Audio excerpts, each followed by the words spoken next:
Retail clinics are holding immunizations outside. I'm Megan McCarty-Carino for Marketplace.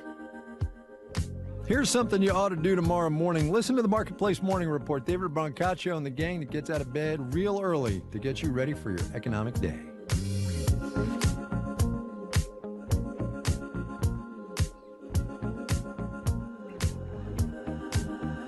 Economic day. Here is your periodic reminder that we are still in a trade war. China, of course, the European Union, Canada as well, lots of tariffs. The Trump administration will tell you it's trying to get more companies to make stuff here.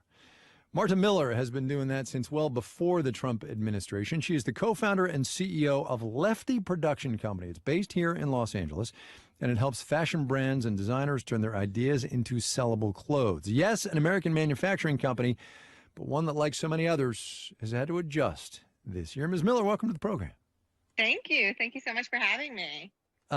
So there you are in.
You want to make 500 units of something, being overseas just doesn't really make sense anymore with the tariffs and the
Hey, Randy.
Lynn, did you hear what I asked, Lynn?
Hey, everybody.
My camera's not on.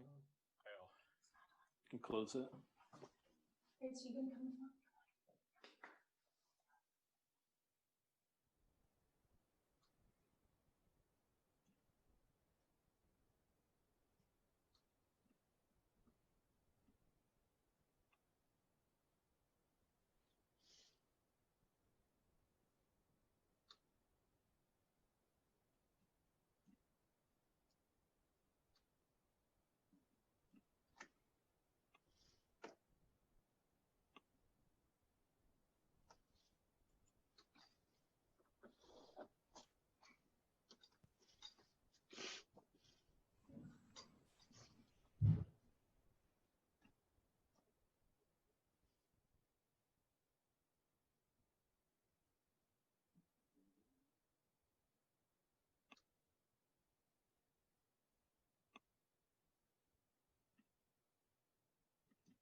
Okay, are we all here?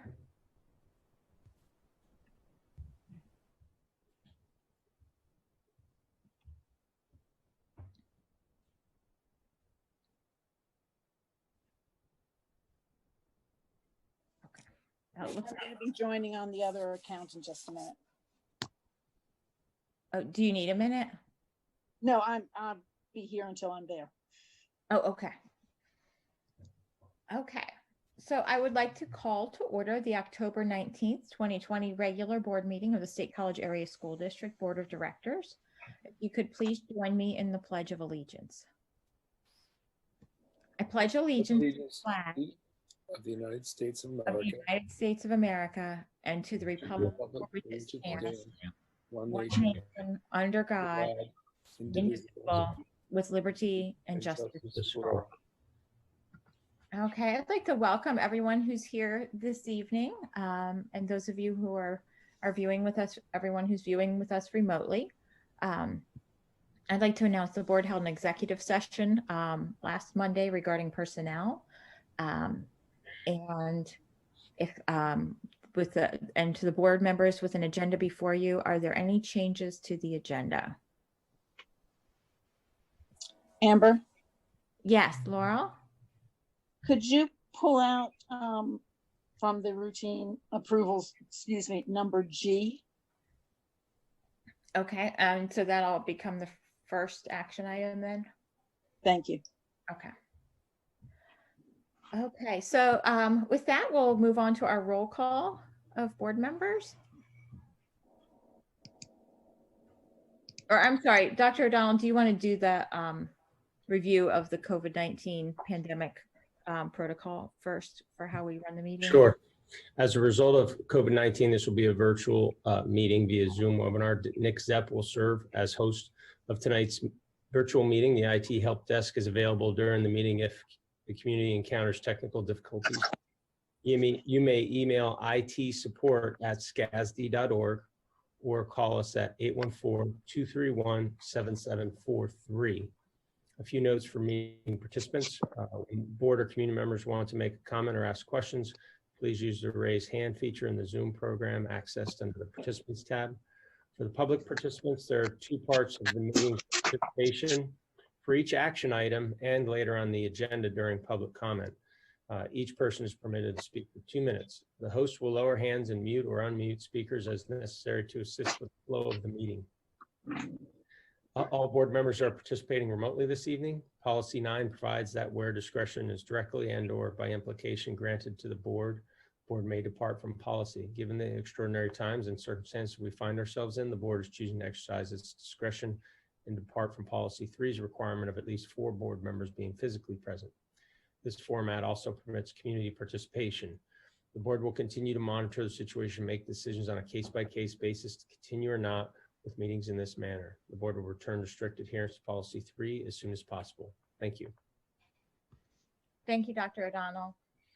With that, then we'll have our roll call of board members at this time. Dr. Vader. Here. Ms. Bedell. Here. Ms. Brandt. Here. Ms. Concepcion. Here. Dr. Duffy. Here. Mr. Fazzard. Here. Mr. Hutchinson. Here. Mr. Leos. Here. Ms. Sidney. Here. Okay, with all of us here, we'll move on to communications. First, under communications, I'd like to acknowledge one of the items on our HR report tonight. We have some pretty big shoes to fill as Ed Poprick, our longtime physical plant director, is planning to retire at the end of the 2020-2021 school year after 24 years with the school district. He was hired in 1997. Ed came to the district after 6 years with Rose Tree Media. His tenure coincided with a memorable period of renovations and new construction for the district. Under his watch, the district has completed projects including the high school, the Delta and North Building, the Panorama Village Administrative Center, the Memorial Field renovations, several rounds of those, and new buildings for Coral Street, Easterly Parkway, Grace Woods, Ferguson Township, Mount Nittany, Park Forest, and Spring Creek Elementary Schools. And all of that is not even counting significant repair and maintenance projects at both middle schools, as well as 3 new elementary playgrounds to date. It's really nearly impossible to overstate how important of a role Ed has played in the district over the years. With his deep knowledge, sound judgment, and unflappable demeanor, Ed has served as a vital conduit between the projects and the administration. And he has really helped tremendously with guiding all of these to completion. Additionally, we always knew our buildings and grounds would be in tip-top shape because Ed was fronting point. And as if he did not have enough to do, he was also extremely active in the Pennsylvania Association of School Business Officials as a trainer, a resource, on their board, serving on their board of directors, and even as president of that association. So we'd like to congratulate Ed on his stellar career and wish him all the best in his retirement. We will greatly miss him, but not quite yet. So thank you, Ed, for what you've done. Amber, are we required to accept Ed's resignation, or can we reject it? I think you can pull that out of the HR report. Congratulations, Ed. Dr. O'Donnell, I'll turn it over to you then. Yeah, thanks. I too would like to congratulate Ed on his career and wish him well as he heads into retirement. And I know he's a very committed member of our district, and I'm honored to have been working with him in the trenches. And I know obviously he's spent a good bit of time at the board table over the years. He's been classy and steady behind the scenes, just like he's been on CNET here, and we'll miss him. So I'm going to transition on then, Amber. Okay. I do also, I'm sad to see that Lori McGeary's resignation is in there as well. Lori's been a wonderful faculty member for us, and she's resigning at this time. So that's tough to see her transitioning out of the district. In regard to my update that I had placed on your agenda there, just some reflections on where we are as a district with the COVID-19 update.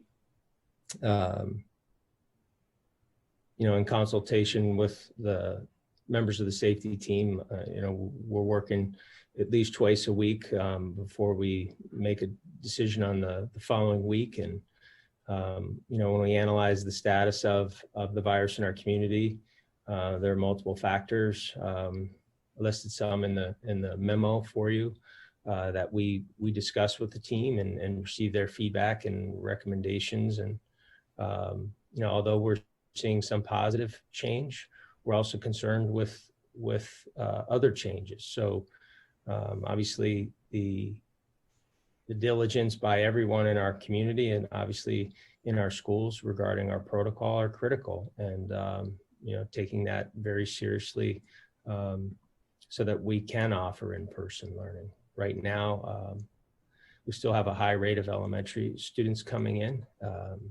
At the secondary level, by having a cohort model with every other day, plus the fact that we do have lower percentages of our secondary students coming in.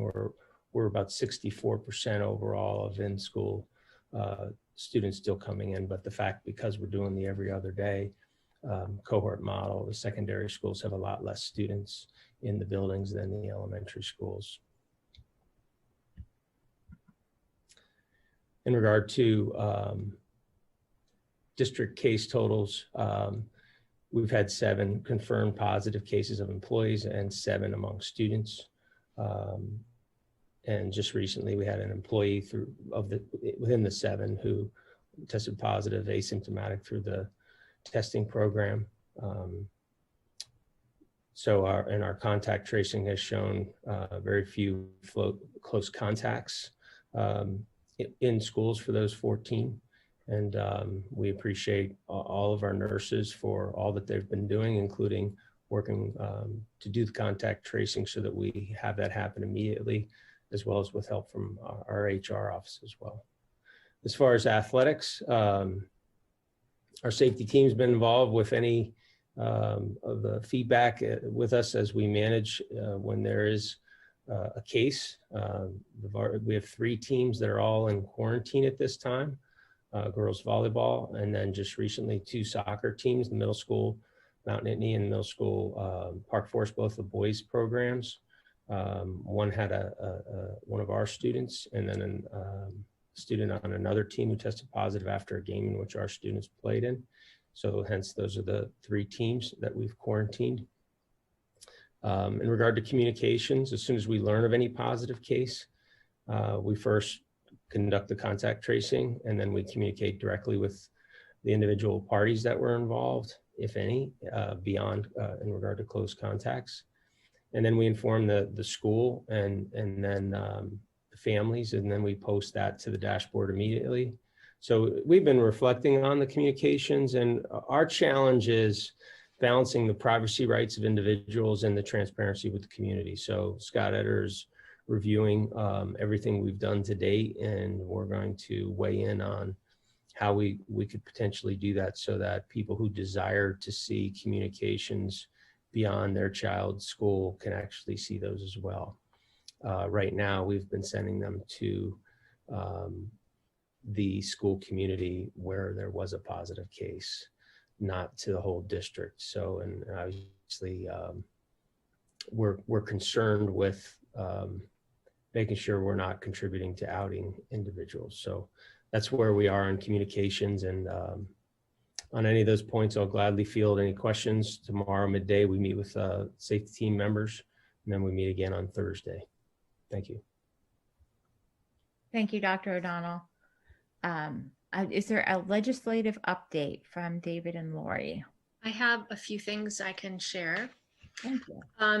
First, Senate Bill 530 is in a position to be considered by the full House. This bill would allow for the expulsion of students who have been convicted or adjudicated delinquent of sexual assault. If the victim is enrolled in the same school, the victim can request expulsion. HB 2696, the voucher bill, was halted, so that's good news. This bill would have put $500 million of CARES Act money into a program that would provide vouchers to private and religious schools. Sitting in the Senate is SB 1216. This deals with myriad COVID adjusted issues, including opt-out provisions for the Keystone exams, temporary certifications for teachers who haven't had access to testing or coursework, etc. So that's in the Senate sitting. There was a bill, HB 2788, that passed overwhelmingly. It would allow students to repeat a grade, largely related to missed opportunities related to athletics, academics due to COVID. It now sits in the Senate Education Committee. And then the last thing I'll share is SB 1250. Senator Dinniman introduced a bill stating that schools must establish a plan to require online lessons to be stored for students to access later. And it also provides that if 10% of students within a school are ESL of the same language, a simultaneous translation program must be provided. So that's just been introduced. So that's what I have. David may have something more. Yeah, just briefly, PSBA was able to get a couple of modifications to Senator Dinniman's bill to make him a little bit easy to digest.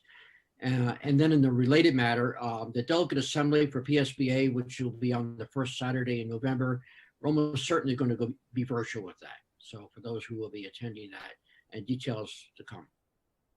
Great, thank you. Gretchen, do you have a COG report? Yes, I do. So the school district has now been asked to be represented on the COG Public Safety Committee meetings. And so I attended that October 13th. And what I wanted to report out of that meeting to you all is that you recall there was a wrestling event in College Township and some questions about whether that was allowed and what type of permits are necessary for large gatherings. And of course, it's a safety issue right now. And so after that occurred, they decided to take a look at that and see if perhaps right now every township has its own permit rules for how you can get one, and you have to get it from the township, not from the county as a whole. And so there was some discussion about whether that should change because of COVID, and that a permit would be better coming from the region. And looking at the actuality of that, it appeared to be too complex to make happen. And so that's not going to happen. They decided to go ahead and leave it up to the township. So if you know of any large gatherings and you want to report them, you would have to do that to each individual township where it occurs. And also the school district has been invited to be a part of what a committee that actually doesn't exist yet. It'll exist starting in January. It'll be a climate action and sustainability committee. And right now there is a climate action and adaptation technical advisory group that is forming what this will look like. And so I attended that meeting this morning, and it does look like the recommendation will likely be that SCASD is represented on that committee, and also Penn State. And along with that, the goal will be to execute the climate and adaptation plan. And so there will be a lot of public outreach coming out with probably beginning of 2021. And there will be a survey that will be available to the community. It'll be really ubiquitous, I think, is their goal. So that'll be coming up. And then also I wanted to report just once again, I think I mentioned this a while ago, but as of the next COG meeting, which is next Monday, SCASD will now have representation in the general forum meetings. And on the agenda, there will be a time for SCASD to report to the general forum anything that the district thinks is important that the general forum be aware of. And so as the COG liaison, I'll be filling that role. And if anybody, so this would be administration or fellow board members, has anything that they would like to be put on that SCASD report to the COG general forum, you can just get that to me and I will make sure to report on that. And I think this is significant that because Penn State has been asked to be on some of these committees and report what's going on in the Penn State community. And now SCASD is being placed on these committees to have representation and being asked to also communicate what's going on in the district, just as Penn State does. And I think it's good for communication both ways. I've been giving you all the COG report, but now SCASD can give COG a SCASD report. So hopefully this will help the lines of communication happen in both directions instead of only one direction. And so all of the agenda items will be due to me a week before the COG meeting, and that would be today. But if anybody has anything, just email me and I'll make sure to get that on. That's it. Thanks, Amber. All right, thank you, Gretchen. Okay, so then moving on to routine approvals. At this time, I would like a motion. Amber? I'm sorry, Jim. No, I raised my hand a little bit late. Oh, So, I'm sorry. Yeah. Gretchen, so you'll be representing us on the COG General Assembly, which you have been doing. Is a lot of times their meetings conflict with our meetings, right? Aren't they? No, that's no longer supposed to happen. So our meetings were on the same Mondays, and we changed it so that they would be alternating Mondays. And actually, I was not really a participant in the meetings until now. So I would sit in the audience. I would not give a report, nothing like that. So this is a significant change. Oh, I agree. I just wanted to make sure you can make it. Well, So- that will depend on whether we stick to our schedule or not. Great. Okay, any other questions? Okay. Okay, so then I would be looking for a motion to approve the routine approval listing as presented on the agenda with the exception of item G. Duffy, so moved. Okay, so that has been moved and seconded. Any questions in regard to the rest of those routine approval items then? Okay, seeing none, we'll have, well, I should ask, is there any public comment on the routine approvals? Okay. I see Ari's hand raised, but I think she might be here for general public comment. So we'll go ahead and have a roll call vote. Ms. Sidney, Yes. Dr. Bader, Yes. Ms. Vidal, Yes. Ms. Brandt, Yes. Ms. Concepcion, Yes. Dr. Duffy, Yes. Mr. Fazard, Yes. Mr. Hutchinson, Yes. Mr. Leos. Yes. Okay, so that has passed. So then we'll move on then to item G from the routine approvals is the 2020-2021 contract with Jeff Davis of Conversations Incorporated. And this is shown in attachment 5G. Leah, so moved. I'm sorry, so Jim moved and then who seconded? Dan Duffy. Okay, great. Thank you. So that's been moved and seconded. Questions on that item?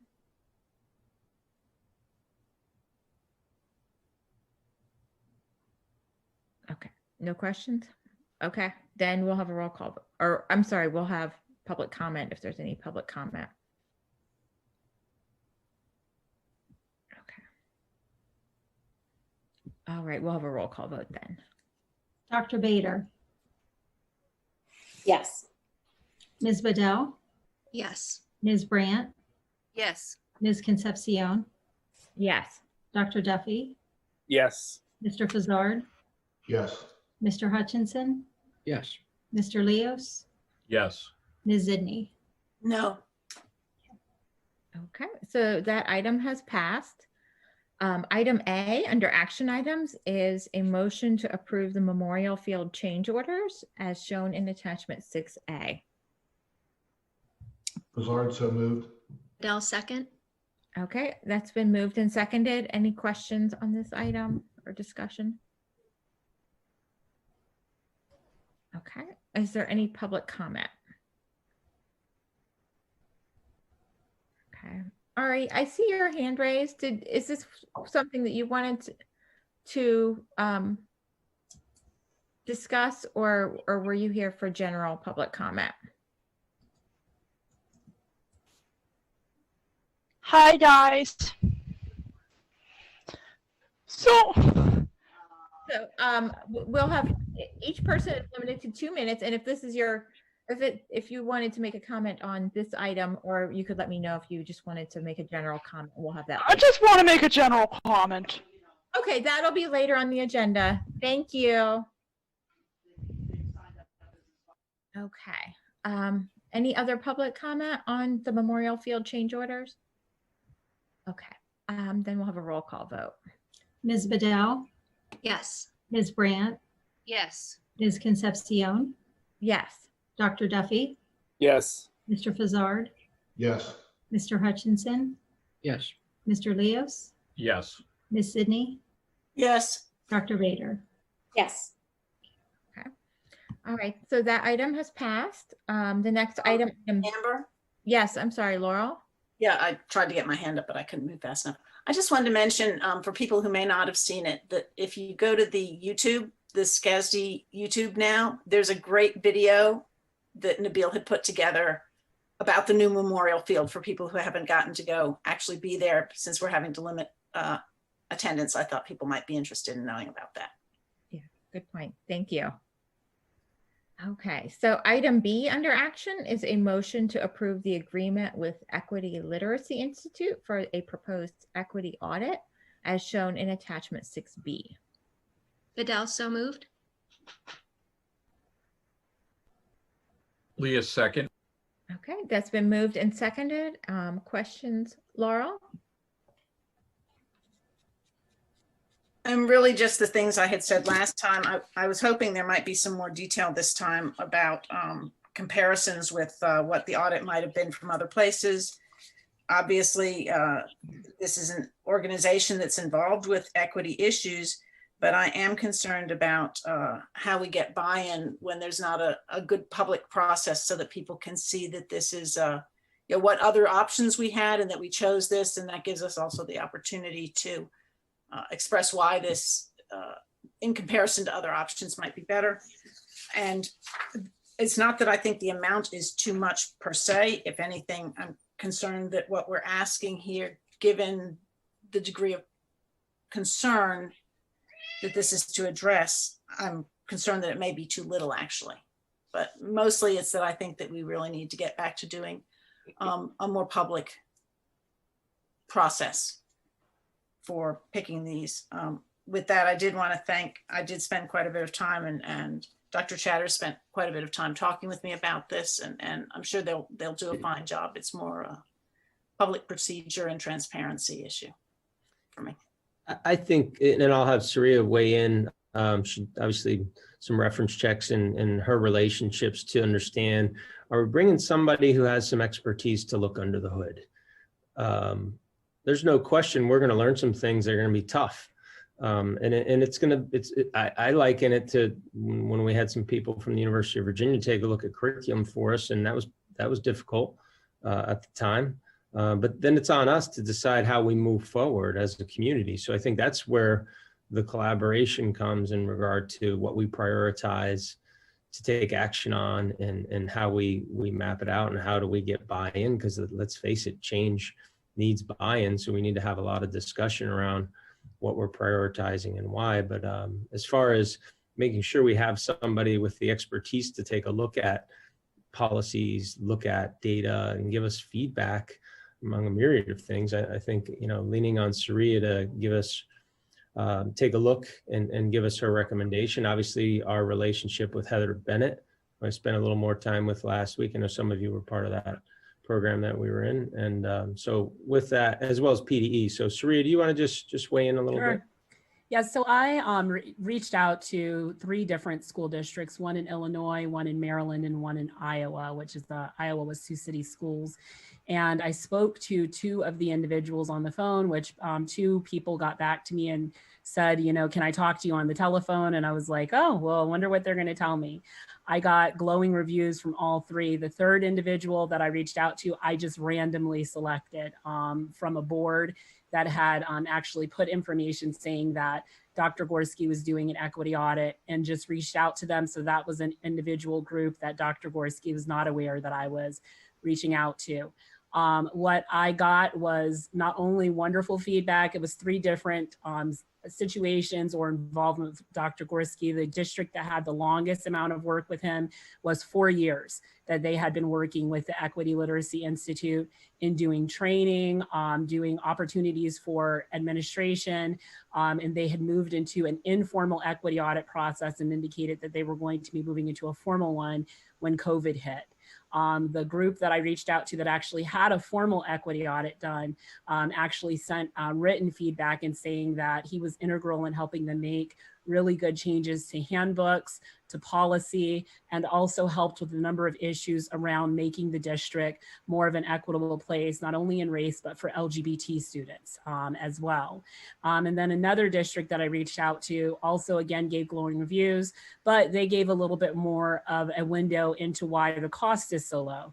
They said that Dr. Gorski had been working with them for 4 years and was constantly available to the district administrator who I spoke to, said that she had his cell phone number as well as the cell phone numbers of other individuals working in his organization, and that they could be texted, emailed, or called for anything, and they did not charge for those services, but really felt that the duty was in the work, which actually echoed some of my other things that I was just pleased to see, of the amount of him having 8 hours of training up and available for free on his website for anyone to access. So all of the reviews, 2 of them were references that were provided by him. One was a group, not a group, but excuse me, a district that I reached out to just that I found online, and all of them gave very good feedback and also very positive recommendations, and also indicated that, you know, if anyone on the board is wanting to reach out to them, that they would be willing to talk to any of you as well. Thank you. I appreciate that comparison with other actual school districts that he's worked with. Lori? Thanks. I just have a couple easy questions, I think. So what is the timeline that we're expecting for this audit to take place, and when we'll get the report? That's number one.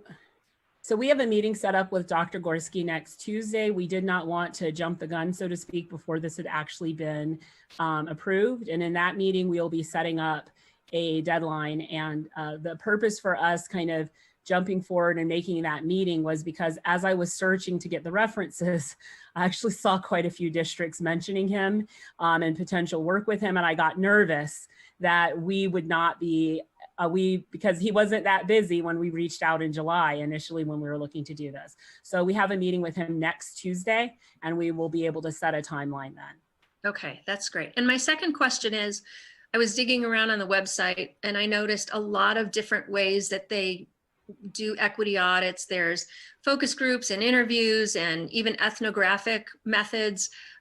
So I'm just wondering, and maybe I don't mean to put the cart before the horse, but if, you know, if we do develop a longer term relationship, you know, those mechanisms, those methods of inquiry could be really useful for more closely examining the day-to-days of our students and faculty and staff. So I found that was really impressive that they did that sort of methodology, and just wanted to, you know, throw my hat in the ring to say that I would be interested in doing that down the road if we're pleased with what we come up with this first round. So that's all. Thank you. Absolutely. And one of the districts I reached out with, they did do the focus groups and some of the other things. And they mentioned that it was very helpful for them as well. So absolutely, it could be an option down the road. But as Vern had said in the previous meeting, anything else that we would do, we would come back again with another contract to be reviewed. Okay. Scott? Yeah, my only question was on the handbooks that he or they are going to review. So I assume it's employee handbook. I assume it's the student handbook. What's the third handbook? And do we have, are those our only 3 handbooks, or do we have 5 handbooks and he's just selecting 3 of the 5? So each of the levels has a handbook that all of the schools share. So it's the elementary handbook, middle school handbook, and then the high school handbook that he will be looking at. So great, thank you. Yeah, I had a similar question, so I'll go ahead and ask it now as well, which I was going to ask the same thing that Scott had about the handbooks. And I guess wondering if an employee handbook might be something that should be considered. You know, maybe if it's not at this point. But then the rest of my question was sort of although we do rely on the handbooks and use the handbooks, sometimes handbooks are not a perfect representation of reality. And so I wonder if there's any way to sort of get at implementation of the handbook as part of the, does that make sense? You know, like how, when you look at what's on paper versus the implementation. Absolutely. And the implementation part of especially audits really comes from focus groups. It comes from working closely with teachers, going into classrooms and doing observations, different things like that. And right now, why we have not decided to do that is because of COVID, right? So a number of those things will be, and that's why we want it to really separate out what we can send him and he can review, he and his team can review, versus what will require him to come here or not, potentially not get what we would consider to be an accurate representation of what's going on in our classrooms, because we know that right now our teachers are under a different kind of level of stress called COVID stress right now, right? So what we were hoping we could do is do this first part first, get some recommendations, some things that we could get that are actionable items that we can start moving on. And then the hope is to look down the line, to look at, like we said, classroom observations, focus groups, interviews, surveys, all of those things that really get toward those practices. How do things happen on the ground? So. Okay, thank you. That's helpful. Mm-hmm. Jim? Yeah, I think your answer to Amber's question and to Lori's question answered most of mine. You mentioned formal versus an informal audit. What is this, an informal audit because they're not going to come on site, or? No, this is considered a formal audit. So an informal audit is one that the ELI is actually guiding individuals to do themselves, right? So I consider that to be an informal audit because it's not just giving your information to a third party and letting them go through it and provide you with recommendations. You have been involved in the process. In this audit, we are giving them our information for them to review and provide us an objective perspective of what we have presented them, rather than them just telling us, hey, Jim, you look at this and do this, and Bob, you look at that and do that.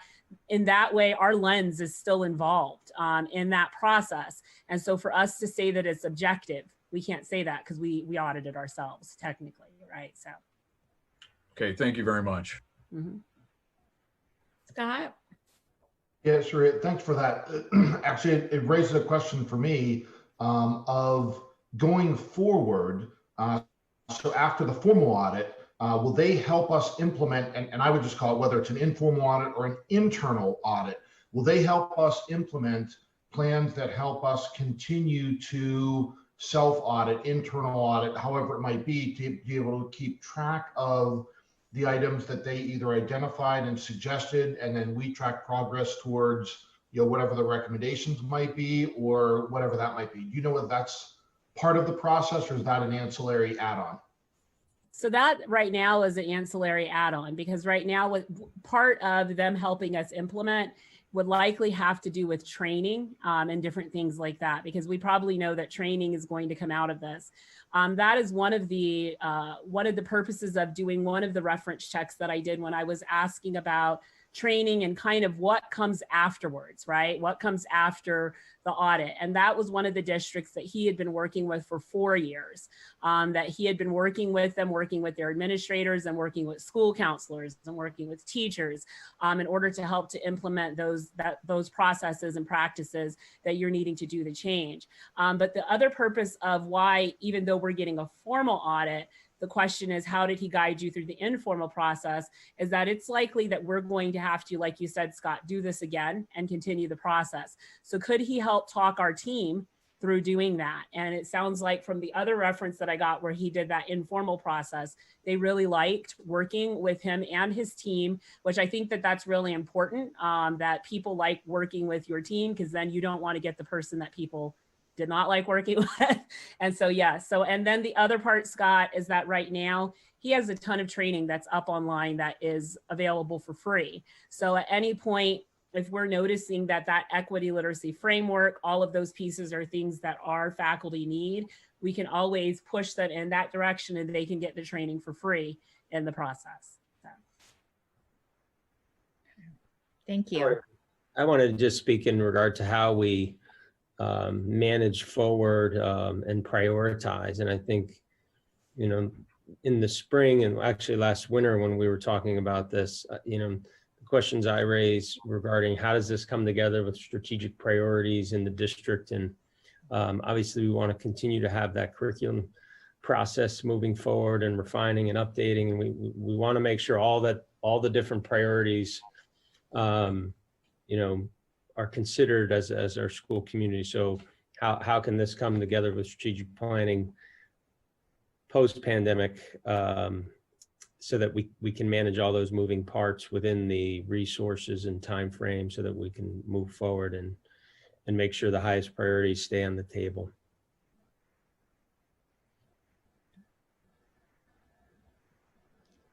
Okay. Any other questions or discussion?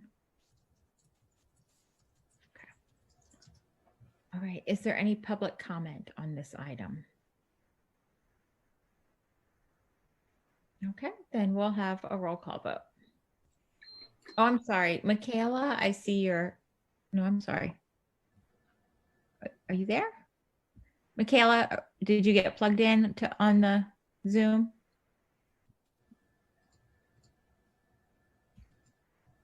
Okay. Michaela, okay, if you'd like to introduce yourself and where you reside in the district, and then you'd have 2 minutes to speak. I'm Michaela Spate, and I am from State College, and I live in State College, and I'm a senior at State High. And I was just saying, I thought the equity audit was just a good idea for making others feel inclusive. That's all pretty much I just wanted to say. And I liked hearing the update that Dr. Chatters had. Great, thank you so much. Okay, then we'll have a roll call vote. Ms. Brandt, Yes. Ms. Concepcion, Yes. Dr. Duffy, Yes. Mr. Fazzard, Yes. Mr. Hutchinson, Yes. Mr. Leos, Yes. Ms. Zidney, Yes. Dr. Bader, Yes. Ms. Bedell. Yes. Okay, that item has passed. Item C is a motion to approve the agreement with Flex Academics in support of the special education program as shown in attachment 6C. Bell, so moved. Leah, second. Okay, that's been moved and seconded. Any questions or discussion? Any public comment? Okay, we'll have a roll call vote then. Ms. Concepcion, Yes. Dr. Duffy, Yes. Mr. Fazzard, Yes. Mr. Hutchinson, Yes. Mr. Leos, Yes. Ms. Zidney, Yes. Dr. Bader, Yes. Ms. Bedell, Yes. Ms. Brandt. Yes. Okay, that item has passed. Item D is a motion to approve the agreement with UPM Siggy Behavioral Health of the Alleghenies to provide services for the Hearts program as shown in attachment 6D. Leah, so moved. Duffy, second. Okay, that's been moved and seconded. Any questions or discussion on this item? Okay, any public comment? Okay, we'll have a roll call vote then. Dr. Duffy, Yes. Mr. Fazzard, Yes. Mr. Hutchinson, Yes. Mr. Leos, Yes. Ms. Zidney, Yes. Dr. Bader, Yes. Ms. Bedell, Yes. Ms. Brandt, Yes. Ms. Concepcion. Yes. Okay, that item has passed. And item E is a motion to approve the 2019-2020 fund balance resolution as shown in attachment 6E. Fazzard, so moved. Duffy, second. That's been moved and seconded. Any questions or discussion? Scott? Yeah, quick question, whether this is Randy or potentially our legislative liaisons, any communication or anything you hear in Harrisburg relative to whether the state is looking at any change to the general fund limits considering COVID and the financial situation that districts are under to enable them to, you know, kind of backstop some of those expenses or anything like that? Just a curiosity since this is on the table. I haven't heard of anything, Scott, at this point, but we'll definitely continue to keep our ears open and make a rough recommendation. Obviously, that would be helpful. Yeah, agreed. Jim? Yeah, just a question, a follow-up to that. You're talking, Scott, about the general fund balance and the amount that's allowed? Yes, yeah.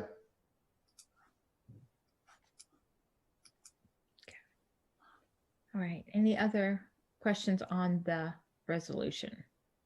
Laurel? Yeah, and I'm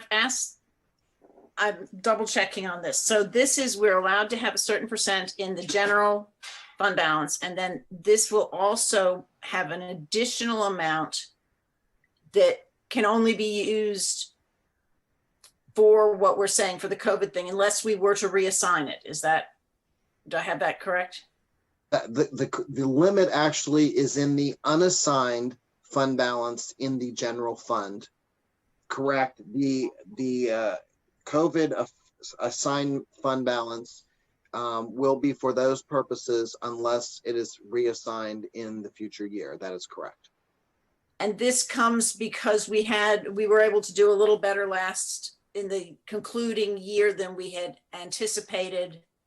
And that's why we have money that ordinarily in past years, we've put it into the capital fund.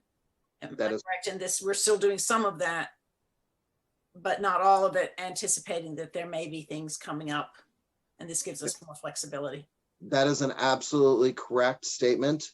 And I think it should not be forgotten either that, yes, we did do a little better, even though some of our revenues were down.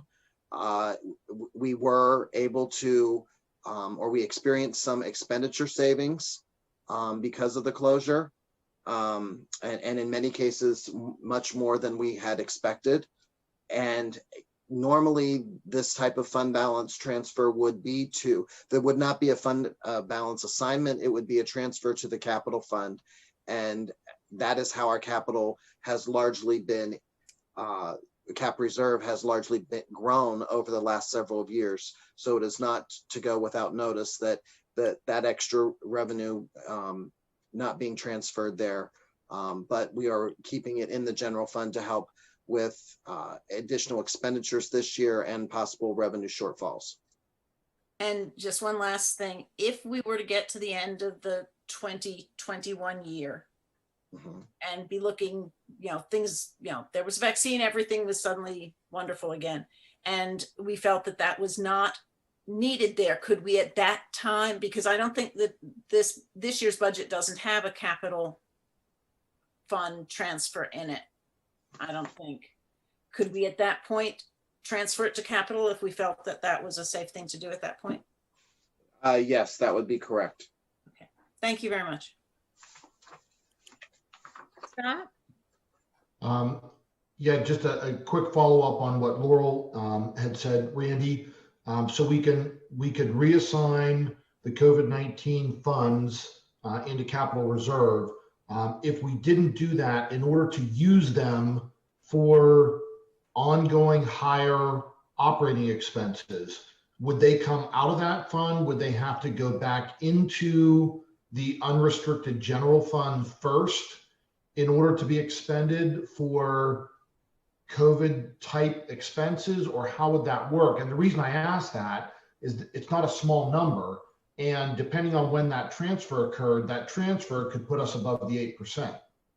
This is not a transfer, Scott. This is an assignment in the general fund. Right, but I'm saying if you took the assignment out, the general fund would be over the 8%, correct? Correct. So if you have to unassign it, let's say, in order to use it, the 8% is only measured at the end of the year. Got it. So interim, where there's no issue. Correct. Got it. Perfect. That's good. Thank you. All right. Any other questions or discussion? Okay. Is there any public comment on this item? Okay. We'll have a roll call vote then.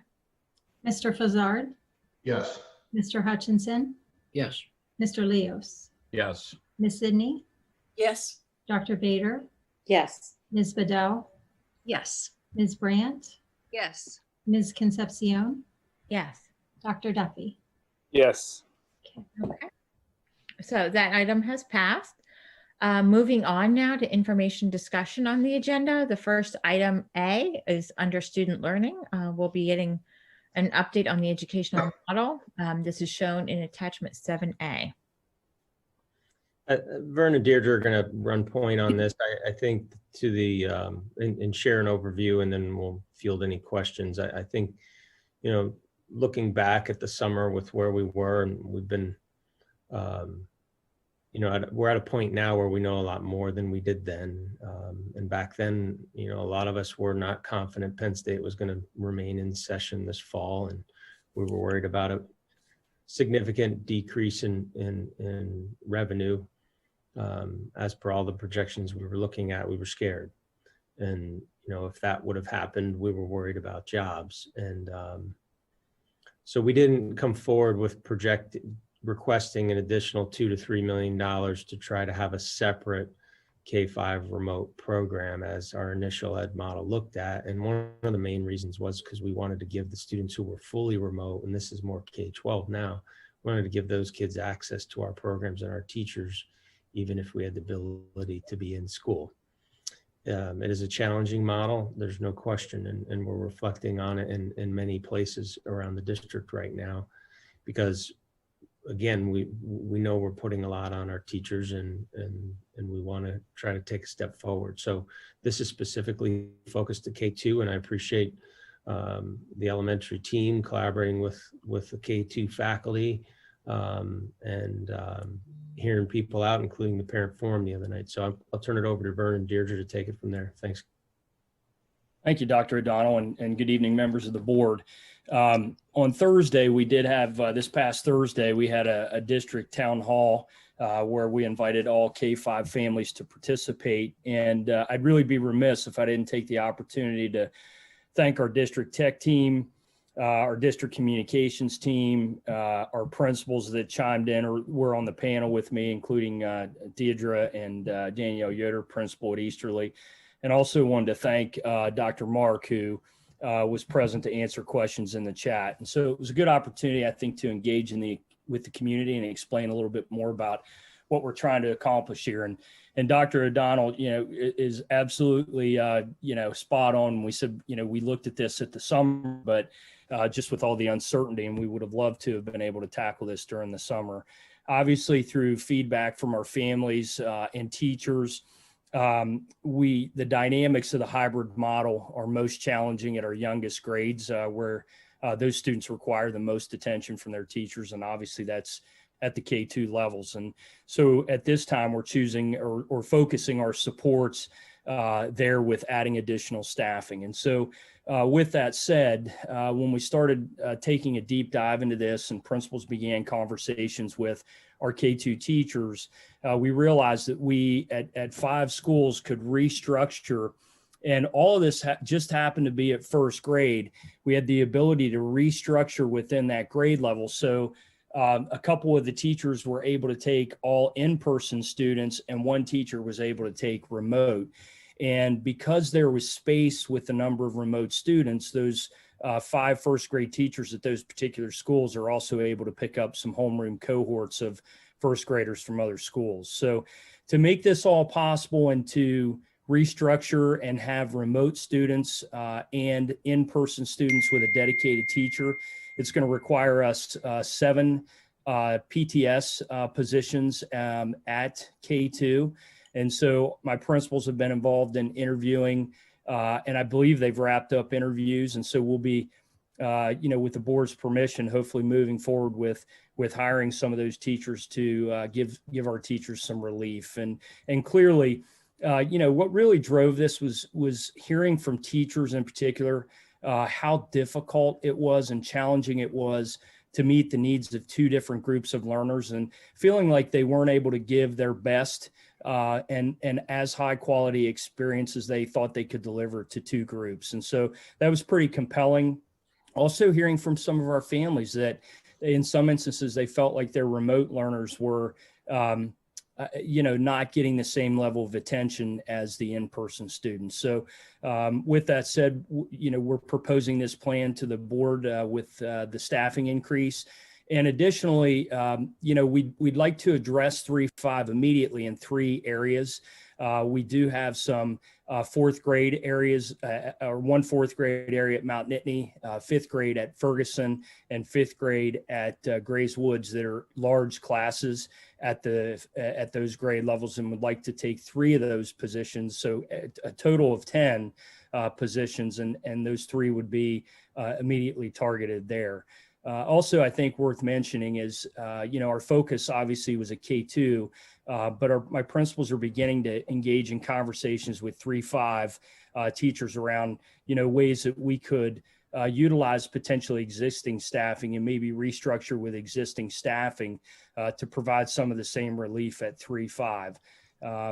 And our educational model model team will be coming together this week to kind of take a critical look at that. We're seeking feedback from that team.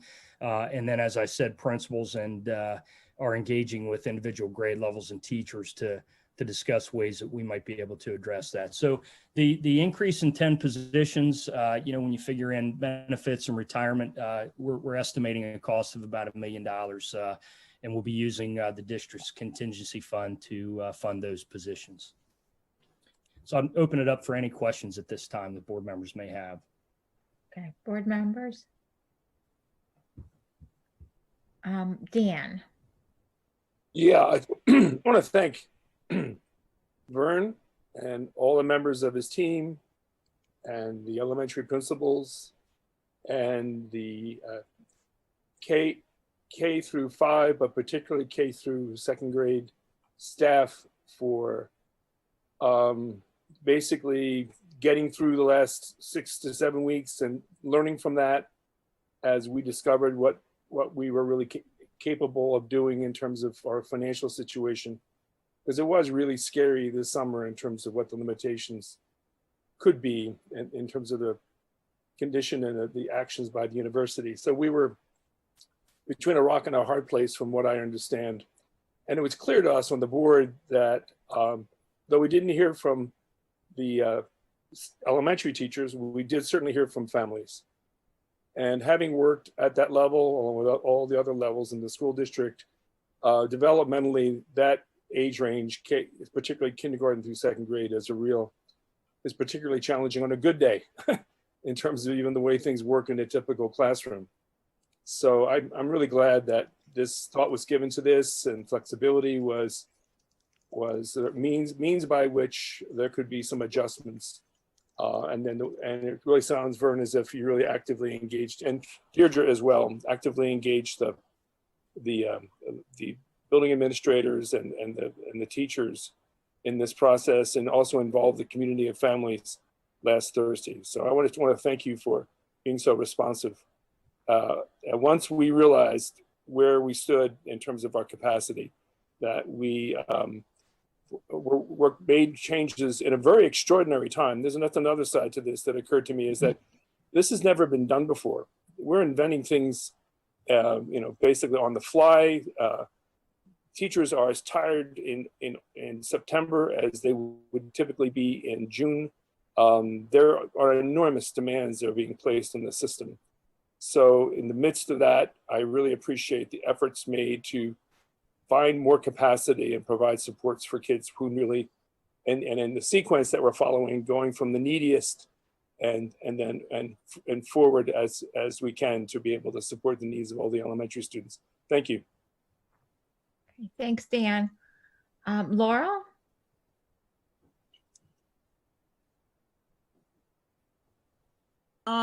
This summer, we had put out a couple of options for parents, and we asked them to choose, and we extended a deadline, and we heard from a number of parents who were having tremendous trouble deciding on a model for their children.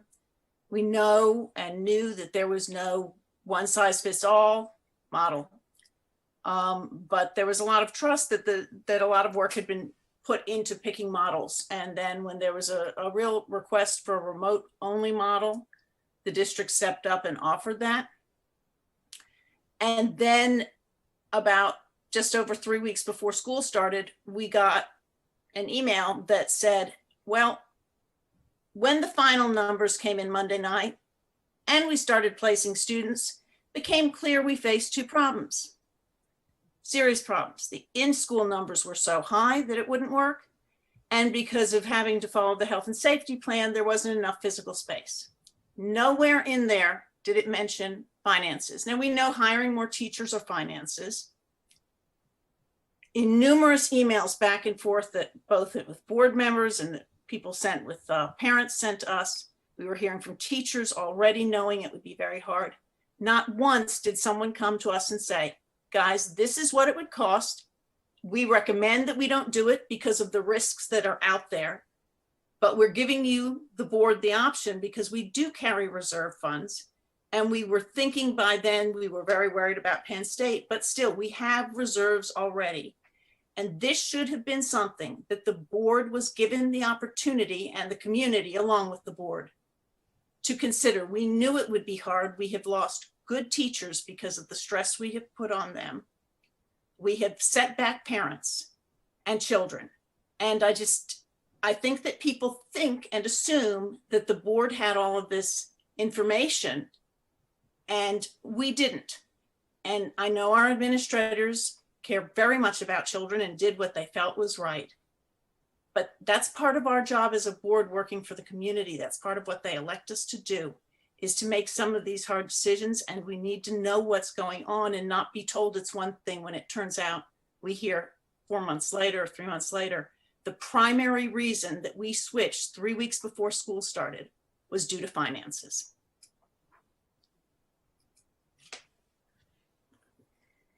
Lori? Thank you. I'm really grateful that this is going to be happening. I heard what Mr. Bach talked about from parents too, that remote families were feeling like they weren't getting the kind of education for their kids that they thought was going to be possible when they selected remote. And the other thing that we heard from parents was when changes were occurring, just the concern about a lack of stability in the kids' daily lives. And so, for me, I feel very strongly that in addition to making sure the kids are getting the education that they absolutely should have and can have, because we have such great teachers, that things won't change anymore. And I know that that's probably an impossible promise to make given where we are, but I think whatever we can do to ensure that these kids will, feel settled, be with a cohort that will exist for the rest of the school year. However we can make that a priority so that kids don't feel unseated and families don't continue to feel frustrated is a worthy goal. So thank you for this effort. I feel really positively that this is going to make a world of difference for the kids. So thanks for all the work. I know it's been incredibly stressful for teachers and administrators, and I'm just grateful for your investment in the long-term good results for our families. So thank you. And if I could just speak to that for just a second, Ms. Bedell, I think, we've got an amazing group of K-2 teachers. And one of the concerns that they shared was, it wasn't an easy conversation because teachers have built wonderful communities within their room, relationships have been established. And through those conversations, however, teachers felt that what was best in the long term for students was to have students go to a dedicated remote teacher and a dedicated in-person teacher, and something that we've been very careful with and mindful of. And in many instances, the whole school of remote students at first grade from, say, Grays Woods can go together to an assigned remote teacher so that they're moving with their peers.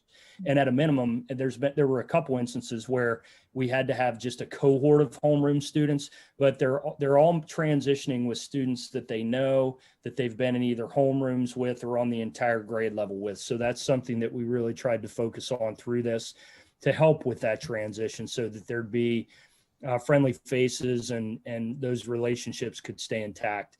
Another thing that we're working on is, and we're still having conversations with our specials teachers around this, there's a possibility that students will stay with their specials teacher with their homeroom cohort of students back at their home schools. So that'll also be hopefully one thing that we're exploring to, again, maintain those relationships back with the home school with all the peers they started school with.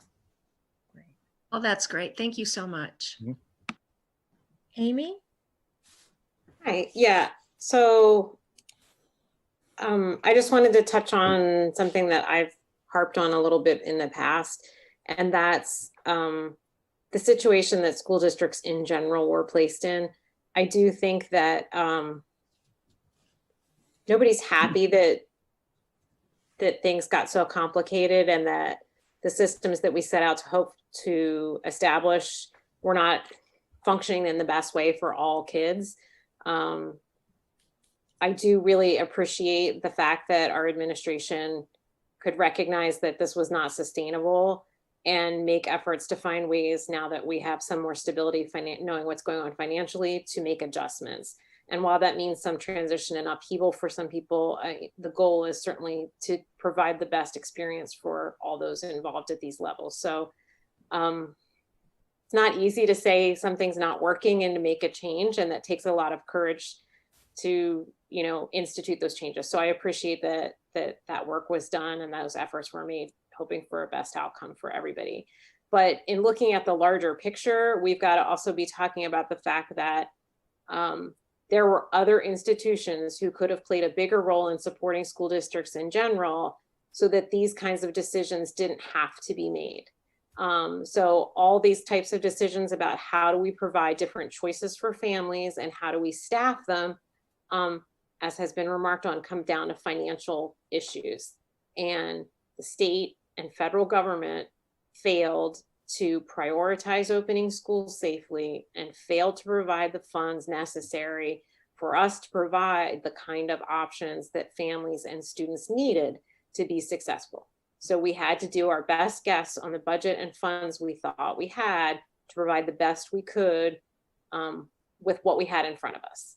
And that could have been a lot better, certainly if we had had more time and more planning, more guidance from the state on what the safety plans should be, but most importantly, with more funding. And that's not just true for us, but for rural districts that surround us as well. So this is a pretty complex picture, and we've got to remember the constraints that we were given by other institutions that made this more difficult. Thanks. Gretchen? Thanks. I just wanted to say just a couple things. One is that I do feel the need to ditto what Laurel said about, I don't have a memory of being told in the summer when these decisions were being made that that the financial aspect was the key reason why decisions were going the way they were. So just to reiterate what Laurel said, I also do not have a memory of that. And I also wanted to mention that how appreciative I am, sort of ditto what Lori said, that the needs of these K through 2 students will be met, and that the district is changing what they're doing to make sure those needs are met, and that's something to be respected. And I'm happy to hear that that's happening, especially for those families whose situations are going to improve.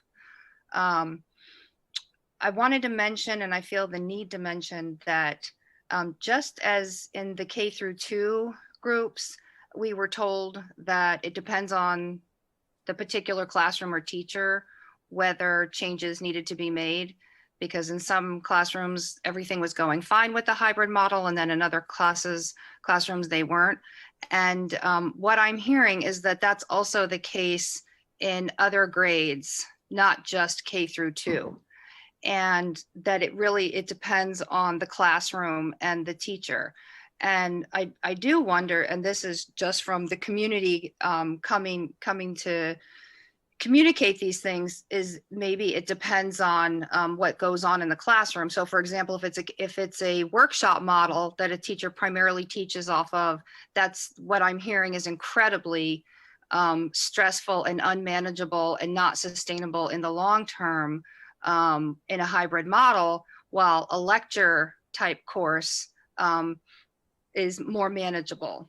None of it ideal, but that it may depend on the actual teacher and classroom and how the class is instructed. So I just wanted to point out that it's not just K through 2, and I think it's great that grades 3 through 5, as Mr. Bach was just reporting, will also be given conversations and support. I think it would be in the best interest of morale and culture and quality of life for that to also be offered to grades, the secondary grades, depending on whether there's a need. And some teachers will probably feel a need, and some may not. So just wanted to point that out. And yeah, that's it. Thank you. Jim? Thanks. And I was really pleased with your answer to Lori's question about the continuity. I mean, we've heard it both ways in terms of letters from the parents, and you know, my kids have settled in, you know, my remote students have settled in, they like their teacher, and this is disruptive. And the other thing, you know, we've heard a lot of is this just isn't working for me. This isn't working for my student. This isn't working for me. This probably isn't working for their teacher. And so I think these are reasonable compromises and reasonable ways to work it out. I do like the answer to the special question that we should somewhat keep that cohort together. I think that's a good thing. With regard to the employees that we're hiring, so we're hiring them as a PTS, right? So and that's for what we anticipate the remainder of the year. That's correct. Not right. So first of all, I'm maybe a little surprised that there would be that many good candidates available in the pool, but maybe you're not. And what is their future in terms of, I guess, future employment opportunities? Does this give them sort of an inside track, or is that hard to say? Or, you know, because they're putting up with a challenging situation that we're asking them to do. So does this? Yeah, it's a good question, Jim. And so one thing I failed to mention in my opening comments is, you know, it's likely that we're going to have experienced teachers move into these, you know, solely remote teaching positions, because, you know, we had several district staff members request to teach remotely. Could be because of a health issue. And so HR has been working very closely with our staff. So it's looking like we'll have very experienced folks coming into those roles. So, you know, when we began the interview process, it's tough because, you know, at this time of the year, you worry, are we going to find good candidates? And my principals have interviewed, I think we've interviewed 15 folks, and they felt really good, surprisingly, about the interviews that have been conducted, and people with experience. So we're not going to settle for somebody that we wouldn't be comfortable putting in, you know, a classroom. And so the principals, the reports that I've received from my principal group was that very positive and really strong interviews and strong candidates. And I always say, you know, it's similar to some of our interns. They almost get an on-the-job interview per se. You know, as a building principal, if I had somebody teaching in my building for several months and they did a rock star of a job, when I had a job open, you know, I had kind of an on-the-job interview with this person. I think it sets folks up, you know, the principal, to make some really good hires. You know, so I think in some ways it gives that person that opportunity to do that. And so I can't be certain what their future would be in the district, but, you know, they are going to be PTS predictable term sub positions, which would carry through just this year. Okay, thanks. That's a good answer. And I didn't even think about the idea of switching the roles of some of our more experienced teachers to remote. So that's an important point too. The final thing that I'd like to say with regard to finances, and I maybe should have said this when we were talking about the fund balance. I mean, $10 million in that COVID assigned fund balance looks like a lot of money, but and I think I see Randy shaking his head right now, but it looks like a lot of money right now. And, you know, particularly when we were taking a look at like an $8 or a $10 million deficit when we were planning this budget. But we have to know that this bump because of COVID, even if we come up with a vaccine soon, this is a multi-year bump. And so that $10 million spread over the next 2 or 3 years is not a lot of money, particularly if, as a result of this, you know, being a university-centric town, there are going to be small businesses that go out of business because of the lack of a football season, the lack of tourism in this town. So we will face a deficit, you know, obviously not this year, but subsequent years because of this COVID incident. And you know, until we get a vaccine, we're not going to be out of the woods for a long time. So you know, I think we have to realize that the threat of, you know, not being able to hire these folks at the beginning of the year was a real possibility, was a real threat. And the fact that we are looking better now is because of good fiscal management, particularly as Randy said, on the expenditure side, where we didn't have to make some of these expenditures last year because of school not being in session. So I think we have to be cognizant of that this is a multi-year hit. And so while that looks good right now, long term, I mean, that could go very quickly. So I just want to put that out to people. So. Thanks, Jim. Laurel? Yeah, I wanted to follow up in terms of when we were budgeting for this year, we had 30 openings and we're only filling about 30% of them. And even with these additional hires, do we still have fewer teachers than we did last year?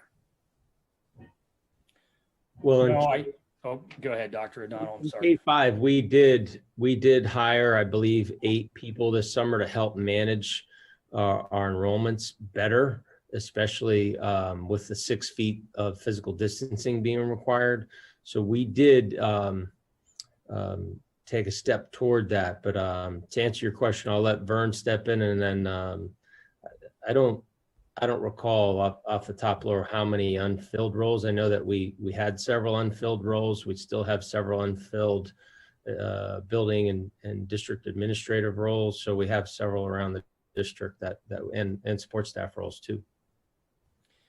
Yeah, and I'm sorry I didn't come prepared with that number tonight. Typically, we range anywhere from 140 to 145 elementary teachers at the K-5 level. We're well above that with the 8 additional positions that we put in place over the summer, and also now bringing in these 10 positions. We'll be well above typically what we are at any given year. Well, and I was thinking district-wide, even not just K-5, but okay, in terms of the stress throughout the system. And I guess the other question then, and it came up several times during the town hall, is the support, because we've made a commitment. Usually in our K2 classes, they do have 20, 21, 22 kids, but there's also a para. Mm-hmm. And with adding classrooms, it sounded like, if I understood correctly, where there are, say, 3 in-person and 1 remote, there may just be 3 paras. Did I understand that correctly? So we may not, because I understood from a number of parents, and just from having observed a teacher teaching remotely recently with a bunch of kids, fewer kids than that, how hard it is to do without the para support. And I heard a lot of concern about that. And again, as we've all said, it's not about the quality of our teachers. We have great teachers. It's about impossible jobs. That's, yes. So what you said is definitely correct, Ms. Zidney. And here's what made this incredibly challenging working through the details is, in some schools, we have at a grade level 1 or 2 remote students per classroom.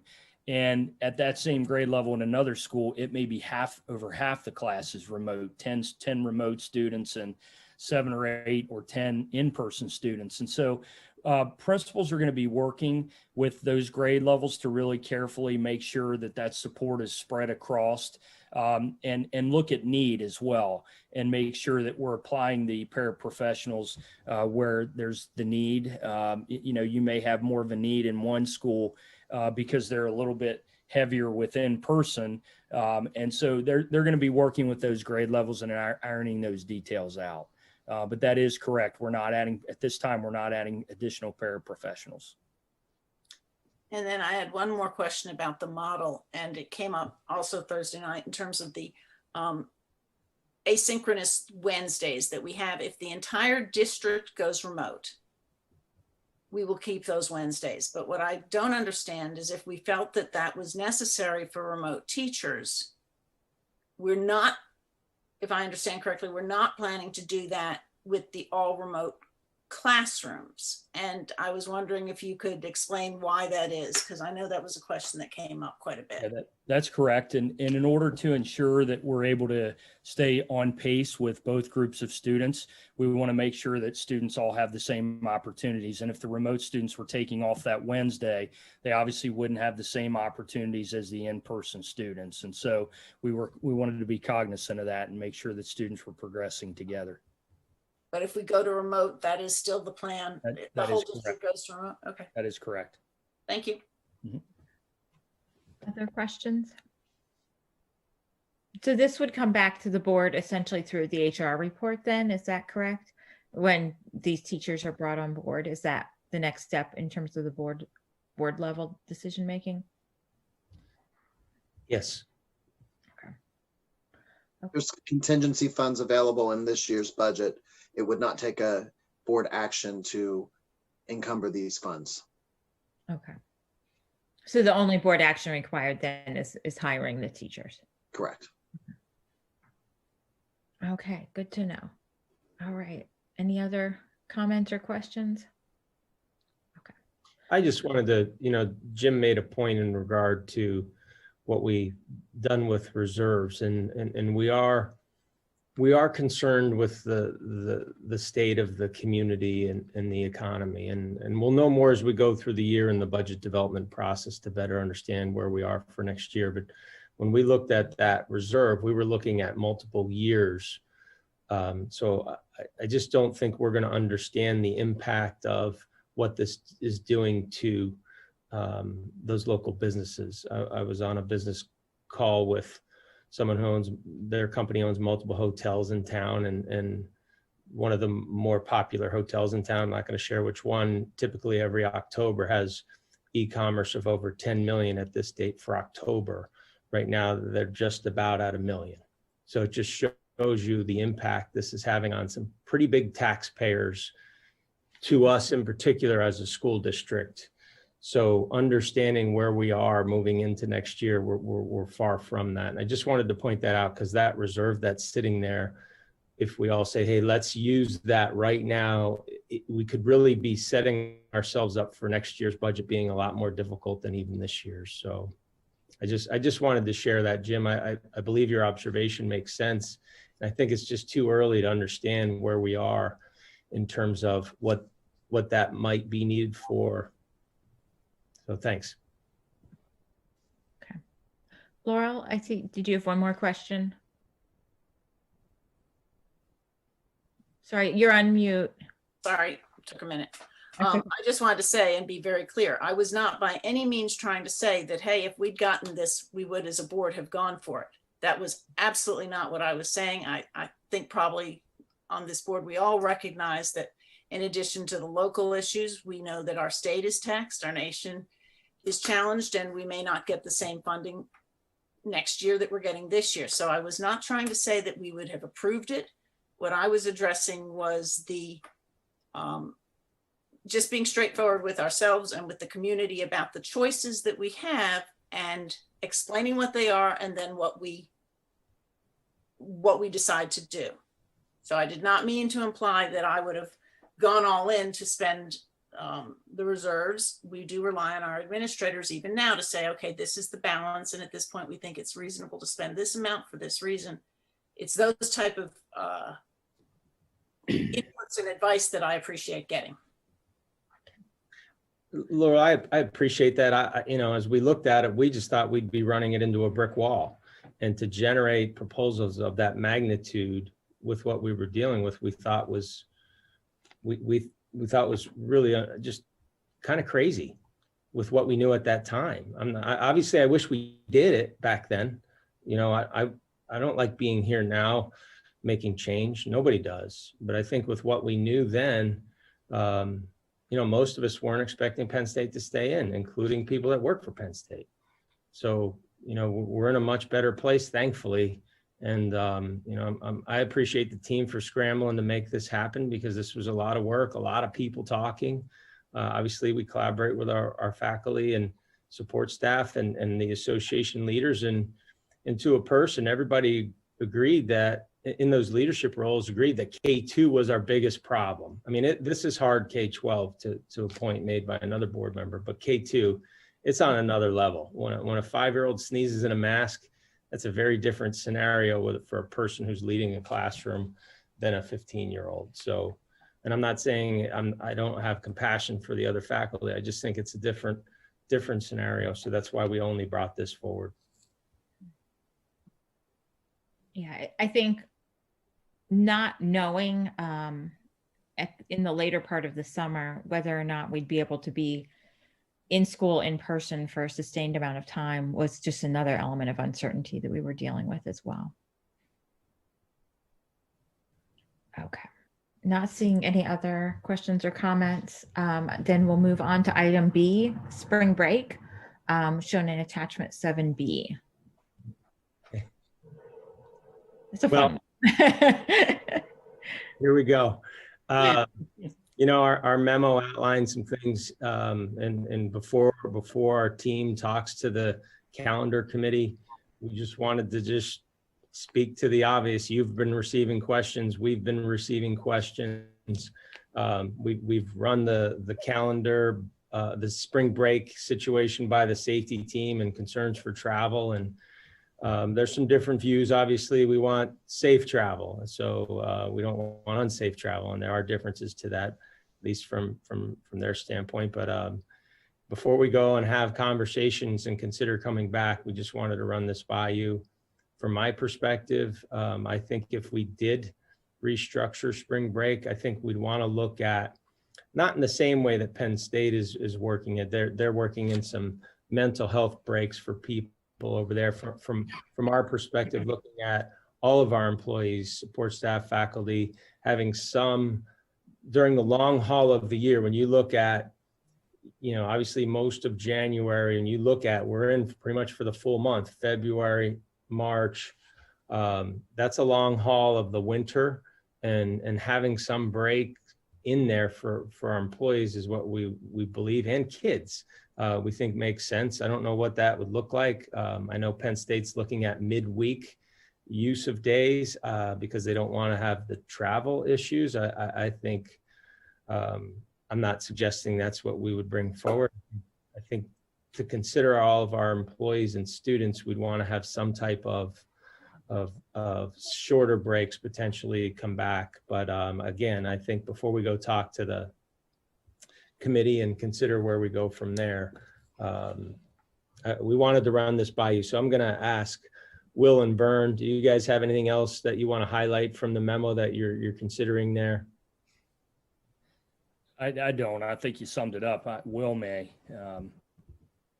No, we just enjoy talking about the calendar so much that we thought we would bring it up again.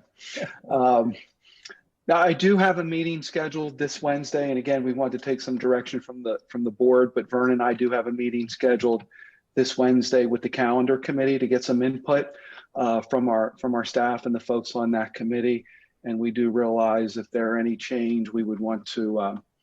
We'd want to gather as much information as we can, and then we would come back to you later with what we're proposing. I think it's worth exploring, you know, especially since many families might be having a real challenge with childcare over that spring break week if we're not in school and Penn State is in session. Lori?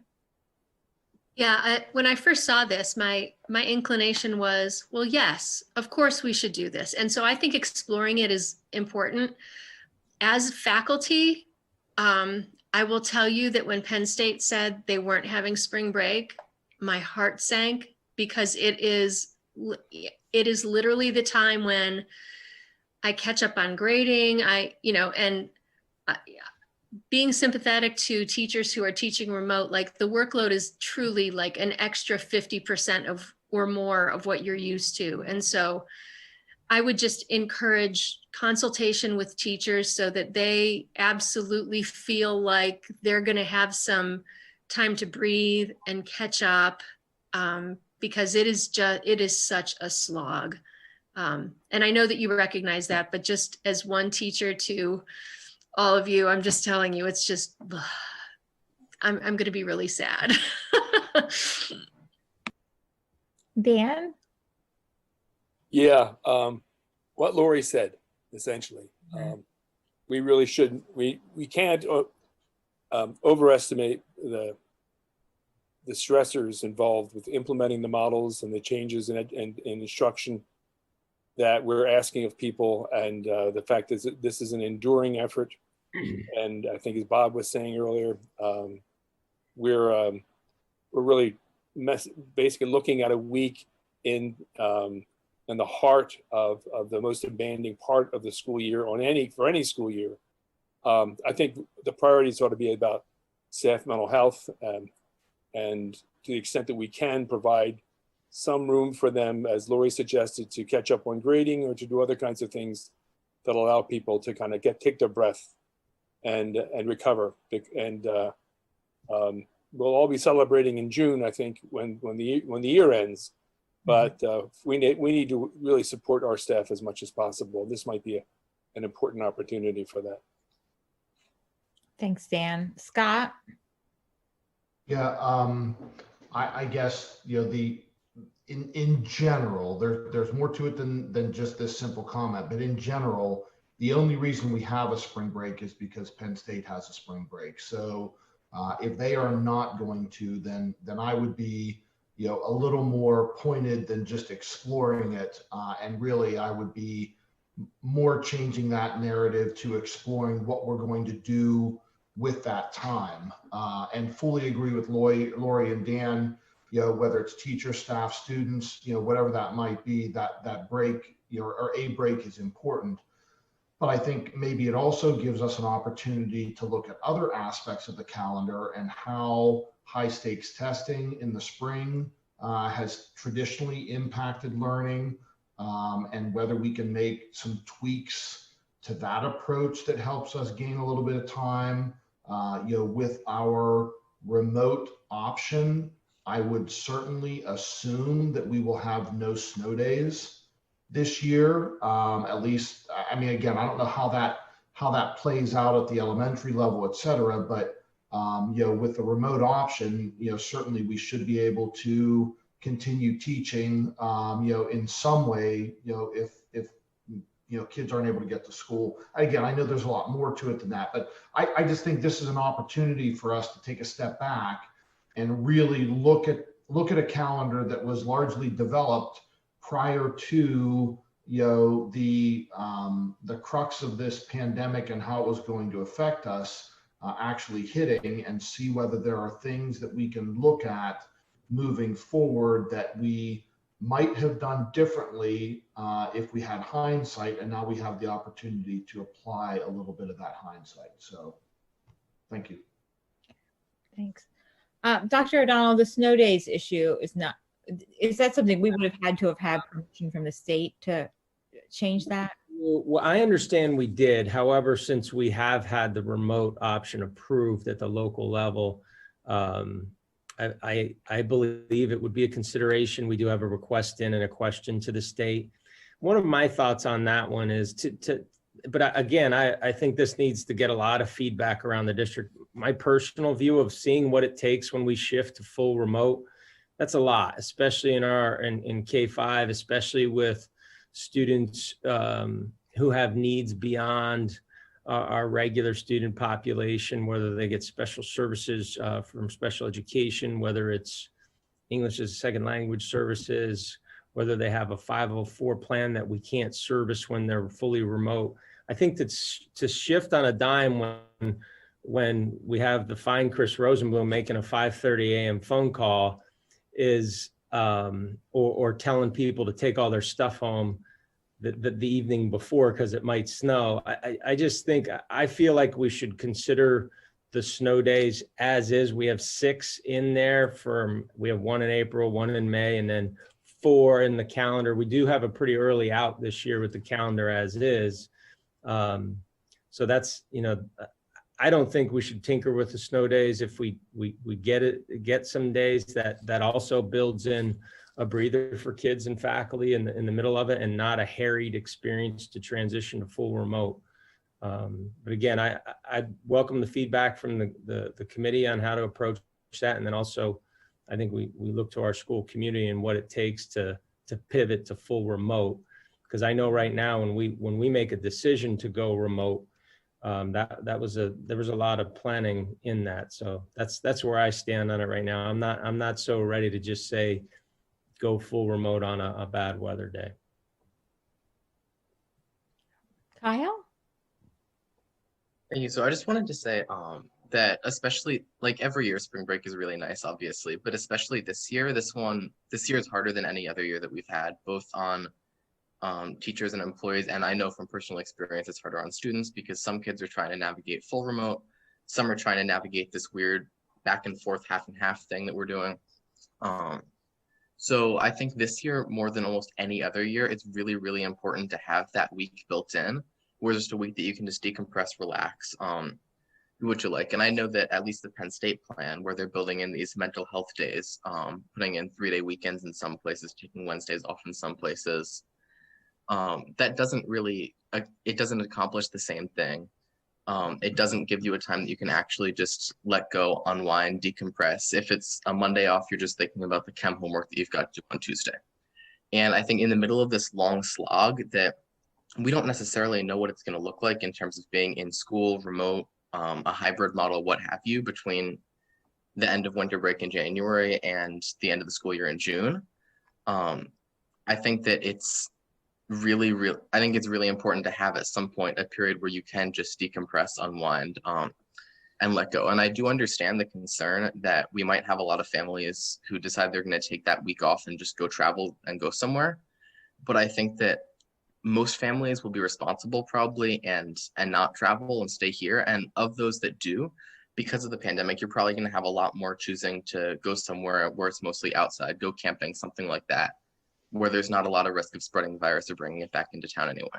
So I would just encourage, just personally from a student perspective, that it would, given how hard this year's already been, I think it would personally be a really bad idea to get rid of spring break if it's at all possible to salvage it. Thanks. Thanks. So I guess the next decision point for the board would come after having had the calendar committee take a look at this then, unless anyone's opposed or unless a majority of us are opposed to having the calendar committee go do that analysis. Okay. I will take silence as consent then. So, okay, then moving on to the fiscal stewardship category, we'll look at the 2020 bond sale results as shown in attachment 7C. Good evening, board. Turn it over to you. Thanks. Thank you. Tonight we have Tom Beckett and Eugene Spinelli here with us. You can, guys, if you would turn on your cameras for us. We're very happy to have them here to share with us this evening the results of the bond sale. They have prepared a document for you. We had them scheduled to join with us back either the end of September or very beginning, I'm sorry, end of August or very beginning of September. But I asked that we postpone this presentation due to lengthy other discussions that we were having at that time. So I'll let Mr. Spinelli kick off things for us. We have enjoyed several transactions with the Bank of America Merrill Lynch and his firm, and also Tom Beckett has been with NW Financial, and the district has enjoyed a great relationship there as well. So this was an advanced refunding, and so gentlemen, if you would get us kicked off, please. Thank you very much, Randy. Good evening, everyone. Good evening, Dr. O'Donnell and members of the board. We're here to report on the transaction that was completed this summer.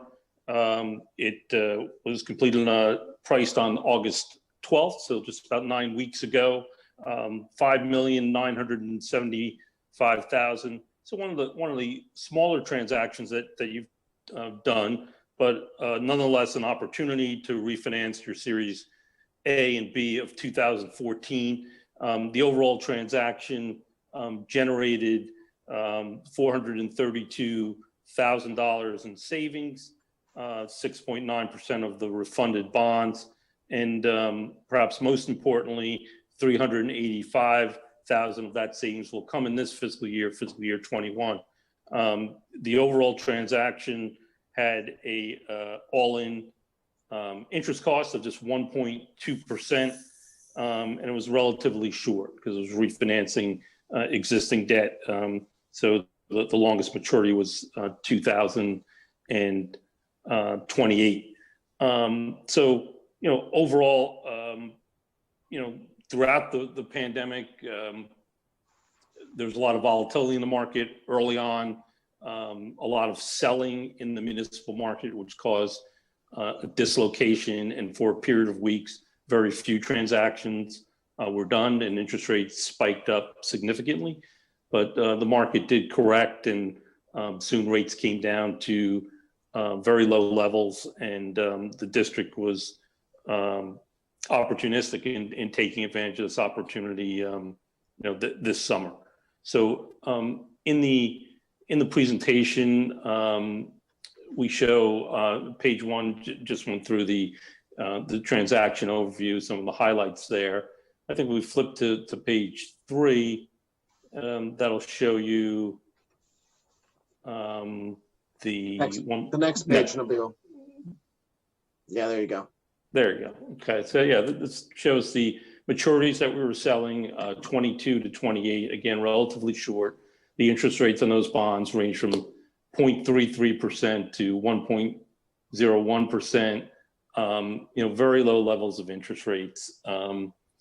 We show on the right-hand side the spreads to MMD, which is an industry benchmark that we've talked about before, and then underneath it, comparable transactions of other school districts that were in other jurisdictions that were in the market at the same time, and your transaction being higher rated, for one thing, had interest rates that were as much as roughly 15 to 20 basis points lower. So I think that's a testament to how well the school district is received in the marketplace. Then moving to the next page. And again, this really just shows the savings on the transaction and how that savings is sort of spread out over the life of the bonds, which goes to 28. And again, as I mentioned, the savings is largely in FY21, 385,000, and 24,000 in 22, and then pretty much level after that. And I think you can just move to the next page. That would be great. And this is just a page that shows the day of pricing and the interest in the bonds from different sectors of the market, with the brownish color being institutional investors, the green being retail investors, and then the blue were places where we, in the short amount of times when we were in the market, we did not have the bond sold, and as an underwriter, Bank of America stepped in and made a market for those bonds at certain pricing levels, and then sold them later on. And moving to the final 2 pages, again, just always like to show this chart of all the transactions that you've been involved with since 2014. And again, this, rates, even though we had that volatility, and you see that big spike in rates, sort of right in the middle, right at the beginning of March, rates retreated to much lower levels, and the transaction was done at a very opportune time. And, you may be wondering, what happened in the market? It's been 9 weeks. What's happened in the market since then? Rates have actually gone up a little bit, probably about 5 basis points. But I think even more important than that, there's a lot more supply in the market now, with many issuers trying to get to the market ahead of the election. And, that supply and demand dynamic is making it a more challenging time to be in the market. So August was a great time to get this accomplished. So with that, happy to take any questions. Thank you, Mr. Spinelli. Yeah. Okay, board members, any questions? Tom, did you have anything you wanted to add? I do. It's great to see everybody. Everybody looks happy and healthy. And congratulations, Randy, on the new arrival. One of the things that was really emblematic about this transaction, other than the low interest rates, is that it was done under a very, very tight time frame, and we needed to close before your next interest payment so that we get those savings in the 2021 fiscal year. So having the team in place, having your finance department, having gone through this several different times, made this very, very easy and seamless. And I think it's a testament to the strength of all of our working together over the last couple of years that we were able to pull one off like this. Thank you so much. Feeling is mutual from our side as well. We know that if we had to bring in someone else new, we would have never been able to achieve these savings. So that was very beneficial for us. Okay, thank you. And really appreciate you being on the call with us tonight. Jim? Thank you. Yes, thanks for coming. I appreciate it. And I just want to echo what Tom said in terms of, Randy, Donna, our financial team. What a great job that you did. And, I think back on the Dodd-Frank Act, which made a lot of corrections as a result of the Great Recession.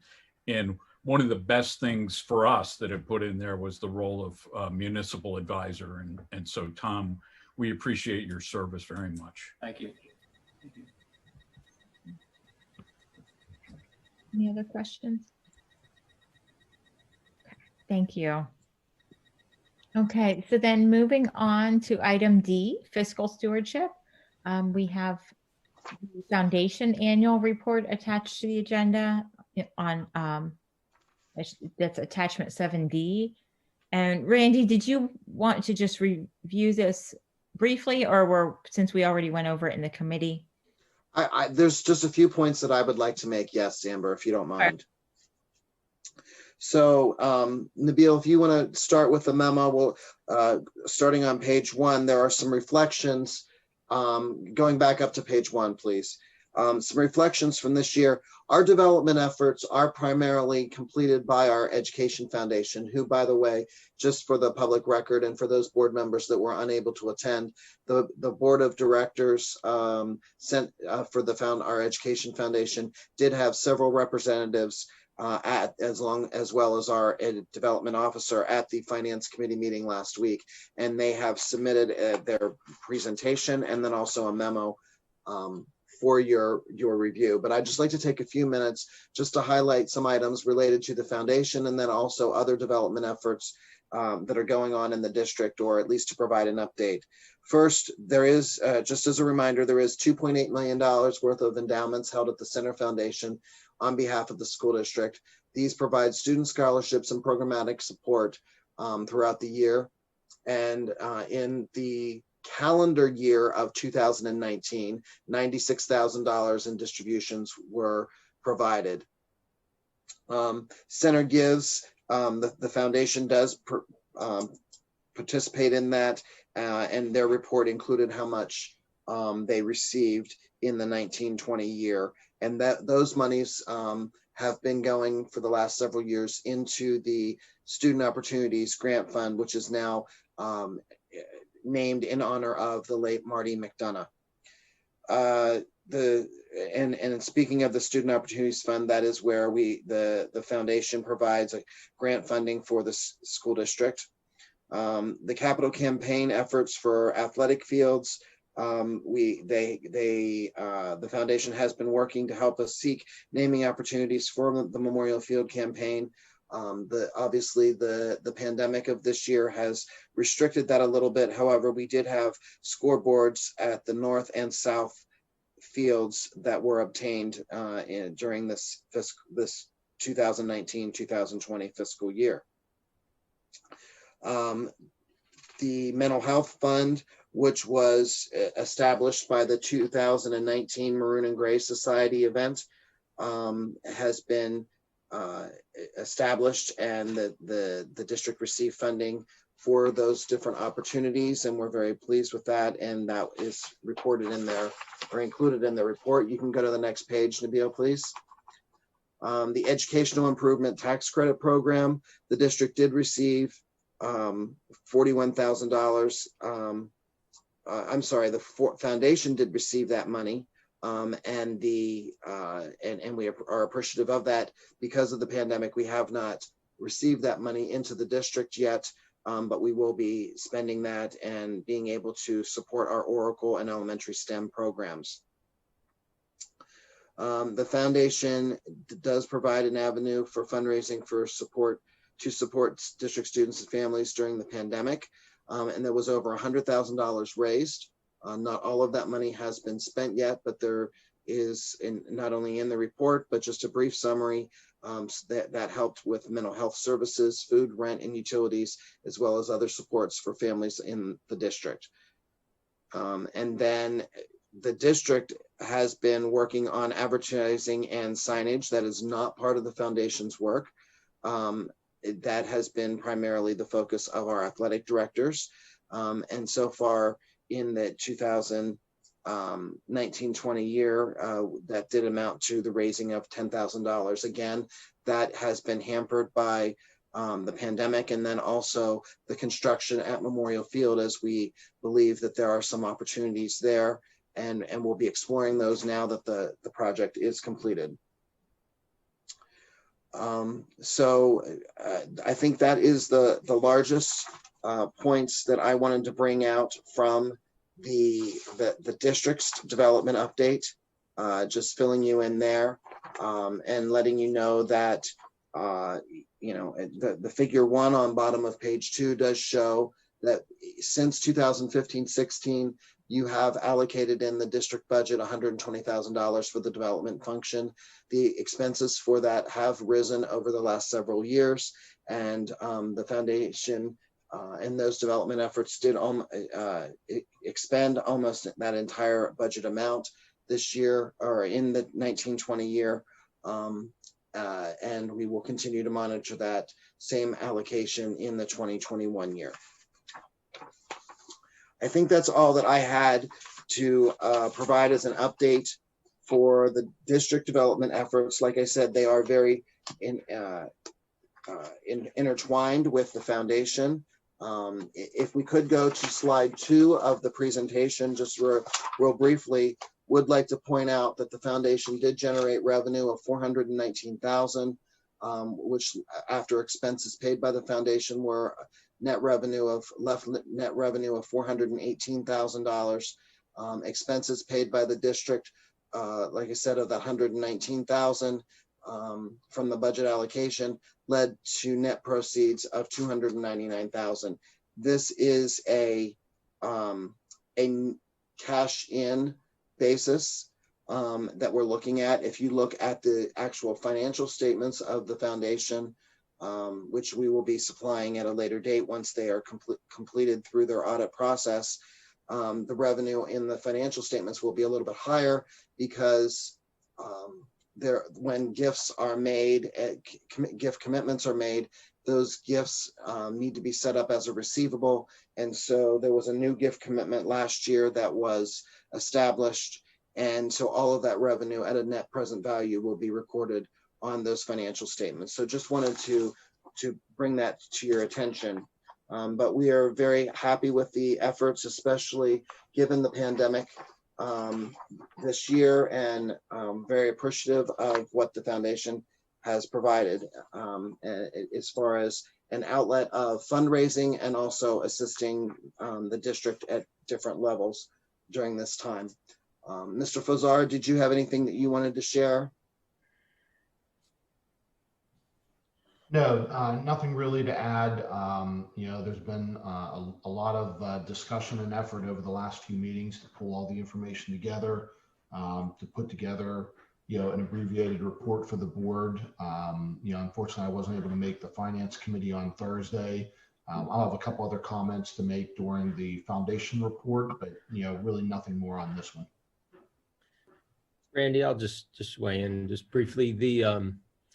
What the foundation did to help support our social workers, work with families most in need when we got hit in the spring with the pandemic, and it continues through this year. I mean, what they were able to raise in partnership with our community was pretty remarkable. And Morgan Bechtel and Cindy Surgeon are two social workers. They work closely with Gene Canals in our student services department, and they are and have been for some time boots on the street, so to speak, with our neediest families.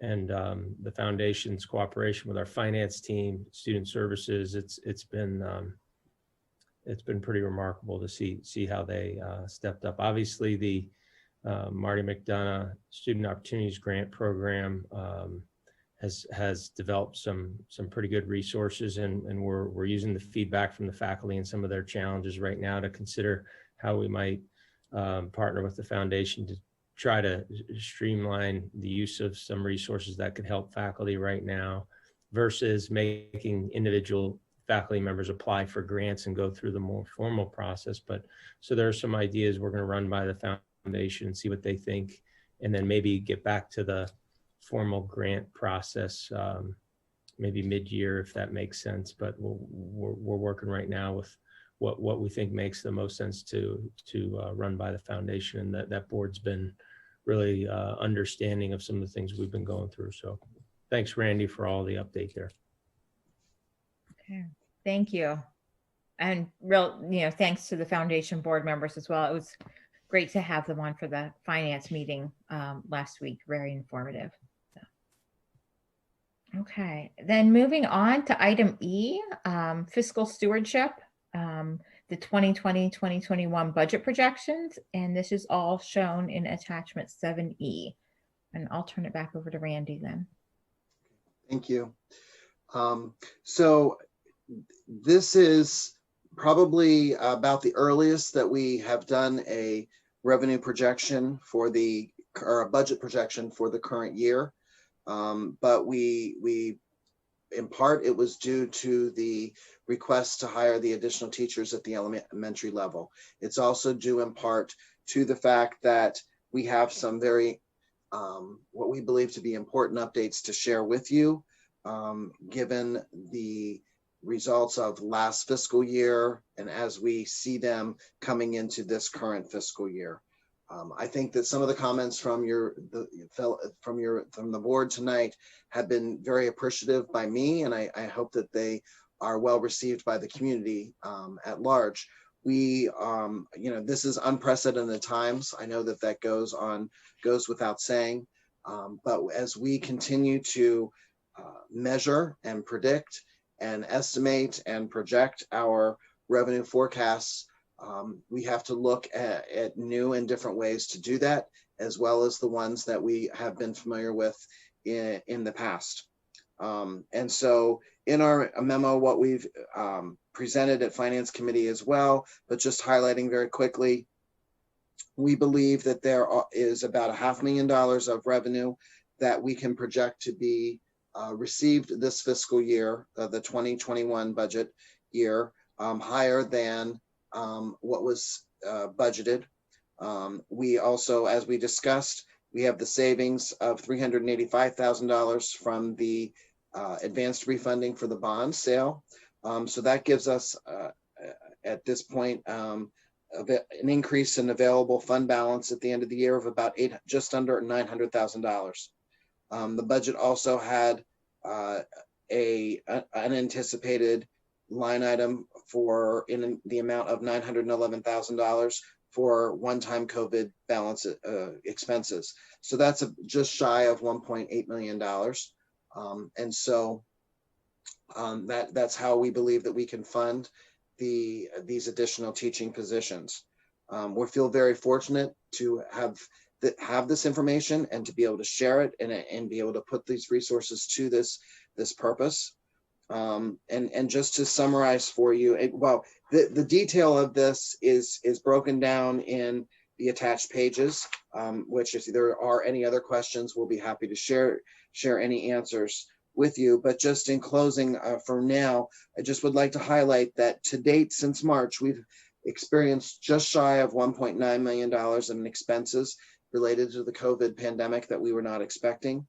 We have that's broken down 839,000 in last year and 1,026,000 in this year, the 2021 fiscal year. All but $682,000 of the expenses have been funded by grants to date. There is an additional $218,000 in grant funding potential, and we are also exploring grant funding that may be available from the county. At this point in time, we're looking in the neighborhood of about $76,000, but we are hoping to apply for additional funding there as well. So the page that you can see there, which is page 3 of the document, is a very detailed comparison of our preliminary budget, preliminary audit numbers, unaudited numbers for 1920, budget for 2021, projections for the same year, and then variances with some explanations. And again, we will continue to monitor just to give you an example, some areas that we are still very concerned about would be current real estate tax. Not sure of what the collections will continue to look like throughout the year. Realty transfer tax, we do believe that is where we're going to see some additional revenue, but obviously a change in the economy could impact that in a good way or in a bad way. Delinquent real estate tax, we believe that there is some additional revenue that should be received there, but again, we'll continue to monitor that. Interim real estate tax may be increased, but again, that's based upon new properties coming onto the tax rolls. The payments in lieu of tax, we just received, since the writing of this memo, some information from the county that amount may be going down slightly as a comparison of the whole. So there are, and then related to our current real estate tax, I talked about collections, but also related to current real estate tax is our assessment appeals. And at this point in time, if you remember, we budgeted a 10%, I'm sorry, Donna, what was the amount that we budgeted for a reduction in the assessed value because of assessment appeals? Do you remember that?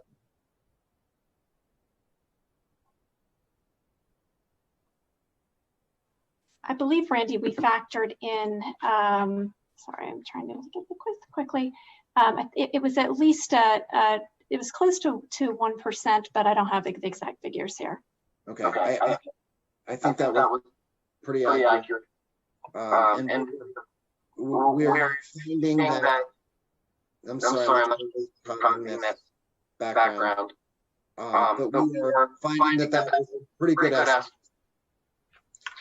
Unfortunately, there's excessive amount of appeals coming to us this year. So that's our update for you this evening.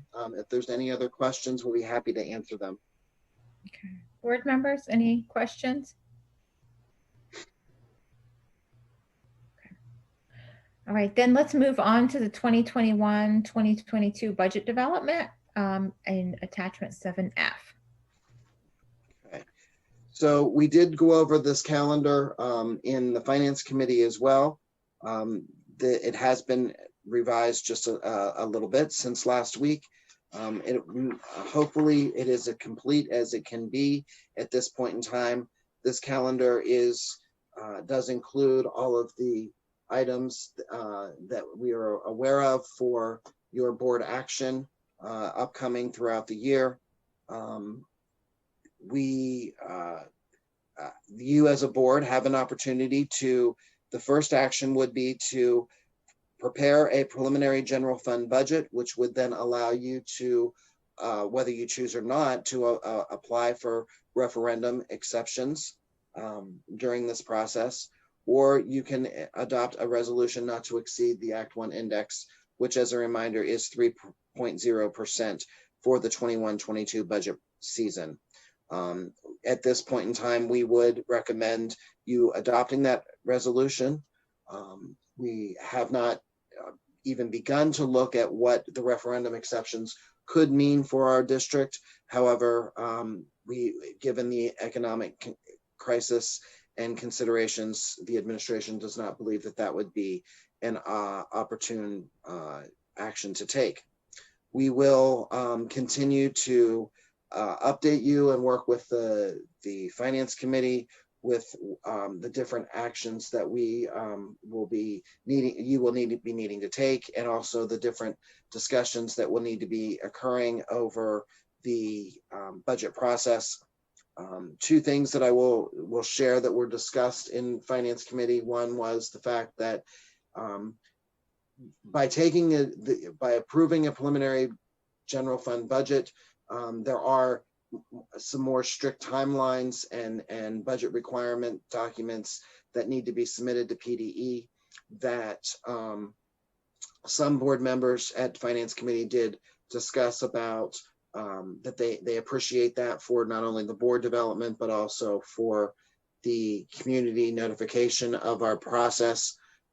What we did commit to is staying to that timeline as closely as possible in order to, if you did choose the resolution to not to exceed the index, in order to give you time as well as the community time. However, I think it goes without saying that given the uncertainty of the last several months and potentially the next several months, the longer we have to analyze and prepare our budget documents, the more accurate that we potentially can be. However, we want to be cognizant of the community and also the board's needs. So, and then if you do remember, we've developed a cycle of items that we look at every single year, items that we look at on a rotating basis. Quite honestly, what I believe your finance team needs to present to committee and then to the board is, along with the superintendent's input, is what are the high priority items for this year's budget development process, in that there are some areas of new uncertainty this year that we need to be more reactive to, as well as other areas that are going to take more time than we normally expect. And therefore we may need to have a little bit of flexibility as we go through this process. So if there's any questions, I'll be happy to answer those at this time. Randy, just for this current year, have you heard any updates on the state with their mid-year timeline for the second half of their budget and any potential impact on us? I have not, Dr. O'Donnell. I know that there's a concern about the fact that there's only a limited amount of time before the end of November and getting that budget settled. But I'm not aware of any impact on us at all either. Board members, any question on the budget development process? Okay. All right. Thank you, Randy. Okay. Thank you, Donna. Thank you, Ms. Concepcion. Thanks. Okay, at this time on the agenda, we have time for public comment. But you know, I wonder if maybe it would make more sense to get through board committee reports real quick, and then move on to public comment, just so we get those out of the way. Let's go ahead and do finance and audit. Scott, I know you weren't able to make the meeting. Essentially what was on the finance and audit committee was discussed today in the board meeting in terms of the foundation report, budget projections and budget development. And also the one item that I'm remembering off the top of my head that we had discussed at some length in finance that was not on this agenda yet was just some discussion about advertising and advertisement placements from that agenda, if anyone has any questions about that. Anyone else have anything to weigh in on with the finance committee? I thought the foundation report was excellent, really well done and well delivered. And I appreciate the number of members of the foundation board that could join us for that. So thank you very much. Ditto. Okay, then looking at upcoming committee meetings, we have a policy development committee meeting tomorrow at 11:30. That will be a virtual meeting, and then culture, climate, and learning on the 28th.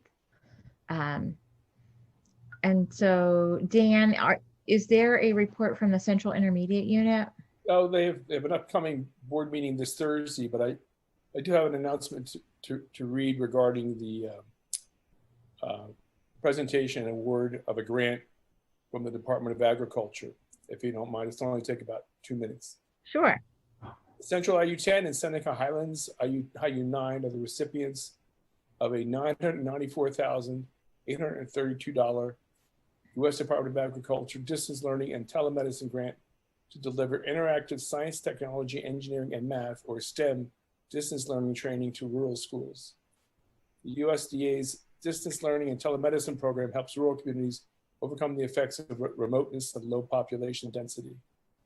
The CIU Director of Information Technology, Dan Berger, has said that the supports from the USDA will allow districts in our region to provide opportunities to students that would otherwise be unavailable due to the rural nature of the communities. The equipment provided will allow students and teachers to share between districts, as well as bring in experts such as IU coaches who will save travel time by being able to reach out virtually to support classroom teachers with a variety of STEM activities. And this technology allows this communication to be district to district, school to school, classroom to classroom. And the award was occurred in a ceremony at the end of last week. Okay. That's it, Amber. Thank you. Thank you, Dan. National School Boards Association, Pennsylvania School Boards Association, David. Sure. Last week was our annual equity conference and our annual regular PSBA conference. A number of excellent speakers, including a very fine presentation by our superintendent, Bob O'Donnell. So it was worthwhile. It was all virtual, but it was excellent. Great. Thank you. David, is there any way to get sort of a recap of that, or was there probably wasn't a recording available, or? You know, I'm going to look into that. The recordings are supposed to be available, and I should be able to access them. I haven't been able to do that yet, but I will let everybody know when I get a hold of those. I thought they had said that they would through like October 23rd or something, but I thought we were going to get an email about it. Right. Right. I've not heard the follow up to that. Thank you. Thanks for checking it, because I was only able to make a little bit of it. I was not able to see the one I was most interested in, which was the one Dr. O'Donnell did. But there's some interesting talks. Yeah. Great. I'll try to. An interesting platform. Mm-hmm. I didn't say anything you haven't heard. Sounds good. Okay, Scott, do you have you mentioned you had an Ed Foundation report? Yeah, we had a meeting last Wednesday, the 7th. You know, a good portion of the conversation was around the presentation that the Finance Committee had last week and that the board, just saw tonight. We did talk through putting the finishing touches on the 2021 operating budget, which I think the highlights were included in that annual report as well. Also started talking a little bit about the potential for expanding the board, into just some higher numbers and different demographics. And then our typical updates regarding Memorial Field, the project overall and donors.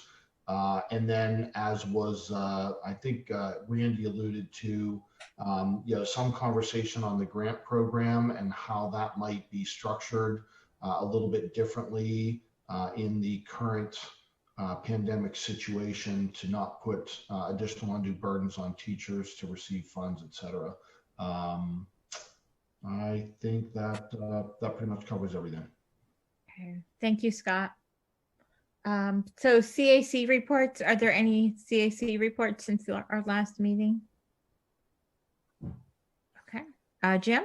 Yeah, I just have, so Justin and I spoke about CAC for technology. It looks like the 17th of November is going to be our first meeting of the year. And then we're going to, at that one, we'll probably decide on a chair and a cadence in terms of will we meet every quarter or every other month or what.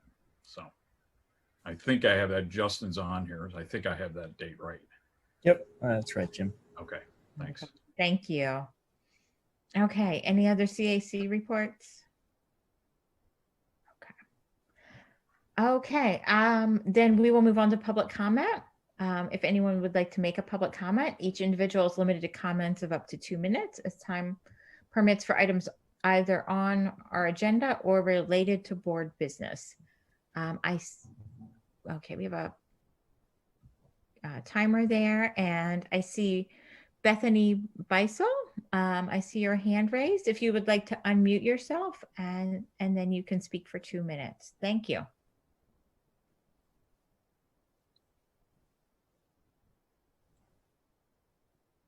Bethany, it looks like you're still muted.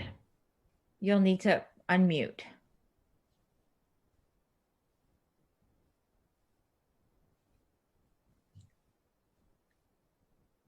Are you there, Bethany? Okay, I'm going to move on to Carla Myers. I see your hand next. If you would like to unmute yourself and introduce yourself, and then you'll have 2 minutes to speak. Hi, thank you. I'm Carla Myers. I live in Boalsburg, and my husband and I have a daughter who's in 8th grade.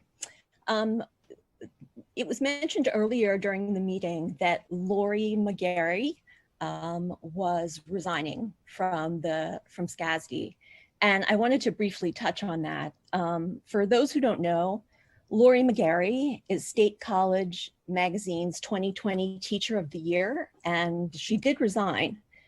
State College Magazine, when describing McGarry's high school class Bridging Divides, says, quote, "In 1961, civil rights activists known as the Freedom Riders rode interstate buses into the South after the US Supreme Court's decision that racially segregated public transportation was unconstitutional. In October 2019, the Delta Program High School's Bridging Divides class, led by Lori McGarry, met one of these protesters on a trip to Alabama. So her class focuses on social and racial justice and is the only one of its kind in the district. It's my understanding that she has resigned due to her concerns with SCASD's treatment of the COVID pandemic in the schools. Lori McGarry, State College,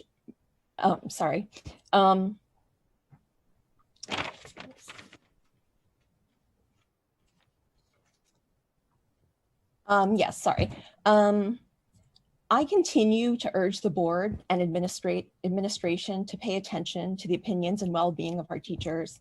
Our kids are losing critical educational experiences, such as Lori's program concerning racial justice. Her co-teacher, Virginia Squire, left under similar circumstances. And now our groundbreaking program is gone. The current situation is not sustainable for teachers, and we're losing them.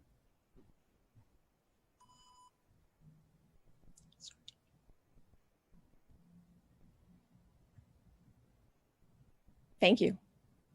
Amber, you're muted. Sorry. Thank you. Thanks so much, Carla. Ari, I see your hand raised. If you would like to introduce yourself, and you'll have 2 minutes to speak.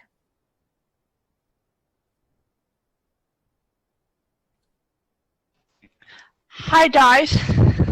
Hi, Ari. I have a couple things to mention about this board meeting, but not this, I don't think. I don't know what this is for. This is public comment for items related to board business.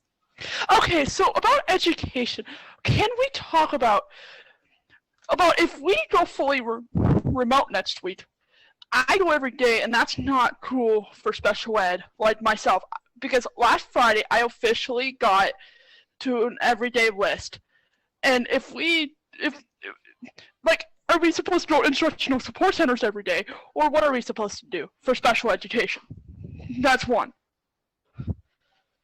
So that's all I got for special ed. Okay. I think there would definitely be communication to all of our students and parents, their teachers and principals. Okay. Any other comments? I do have one, but not related to this. Okay. Thank you, Ari. Jeff Warner, I see your hand raised. If you would like to unmute yourself and introduce yourself, and then you'll have 2 minutes to speak. Thanks. Jeff Warner, Patton Township. I have a son at the high school and a daughter at Grays Woods Elementary. I just have a question for the board related to the health and safety plan. So part of that was the student checklist that we got.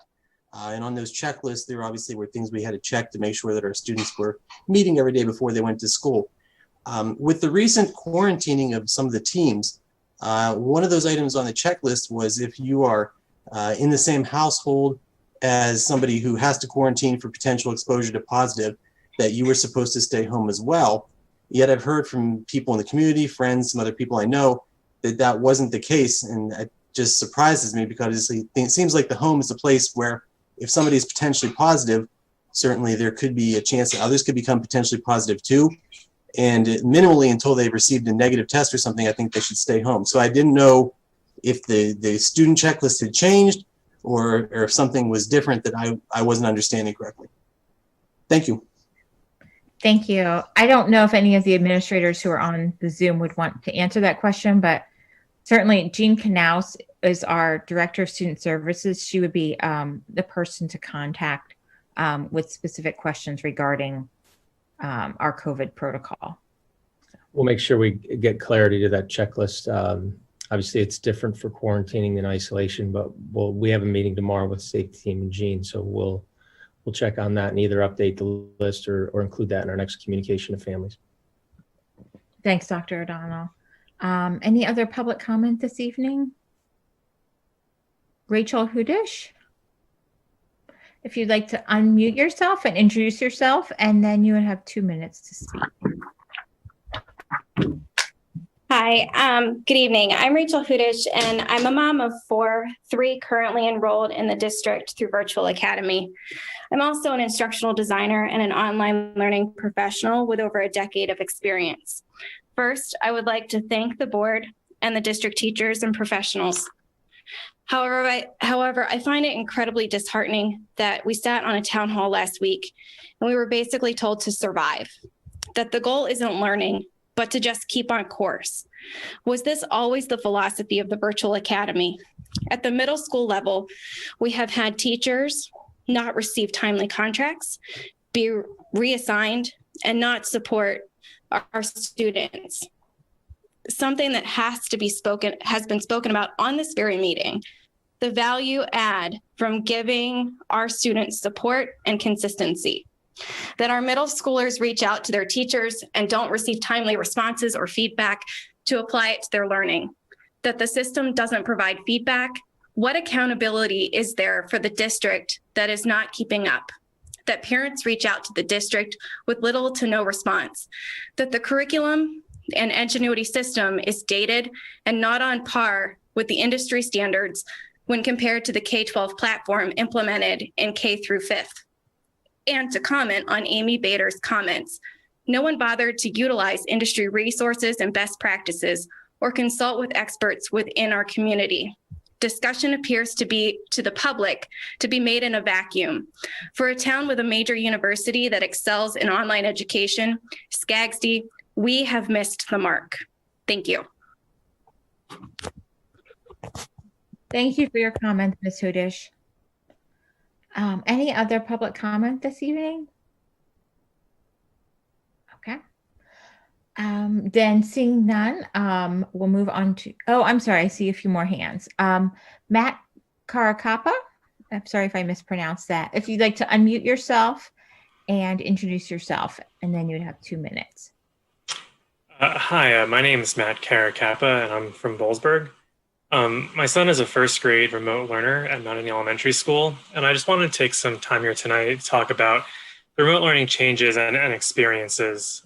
First off, I wanted to clear up what I feel like has been a misconception by some members of the board and community, and that's that remote learning has been a choice for all families. Some families didn't have a choice, it was their only option. Also, I'm not sure if people realize that if it weren't for families choosing remote, then in-person learning would have been possible, at least in its current form. My family is happy that the district has decided to make a full remote classroom. That's something we have wanted in the summer when the plan was first proposed to families. It was obvious then, like it is now, the hybrid method just doesn't work for younger age groups. What's discouraging and disappointing, though, is that it's felt like remote families have been treated as a secondary interest instead of equal to in-person learners. We know teachers have been put in an impossible situation, and our criticism is in no way a reflection of our building's principal or our son's classroom teacher.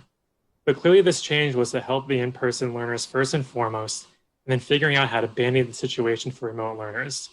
It's been this way from the start of the school year. Our child's educational model changed, the remote learners weren't able to start the school year at the same time as their peers, and now we're getting ever-changing information.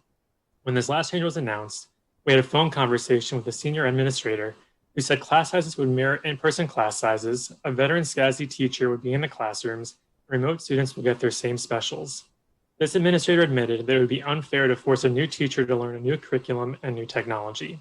But then at the town hall, we're told remote class sizes will be more than 20, there's no guarantee the teacher will be a veteran teacher, and tonight we heard that there's a possibility about them having their own specials. Why does this information change seemingly day to day? Why are families given misleading or incorrect information? How can we trust administrators one day when they tell us something different the next day? This has been an incredibly frustrating experience for remote learners.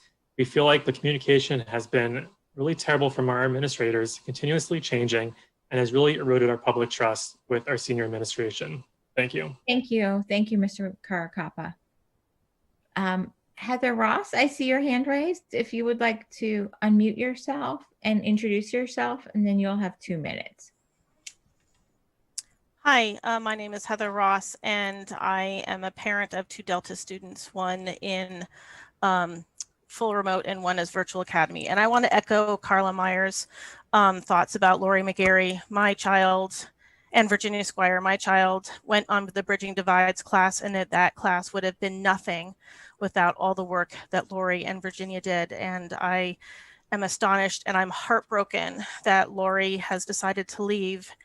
And I think it's unconscionable that we don't make arrangements for these teachers. Lori McGarry, if I had to pick one teacher that personified Delta High School, I would pick Lori every time.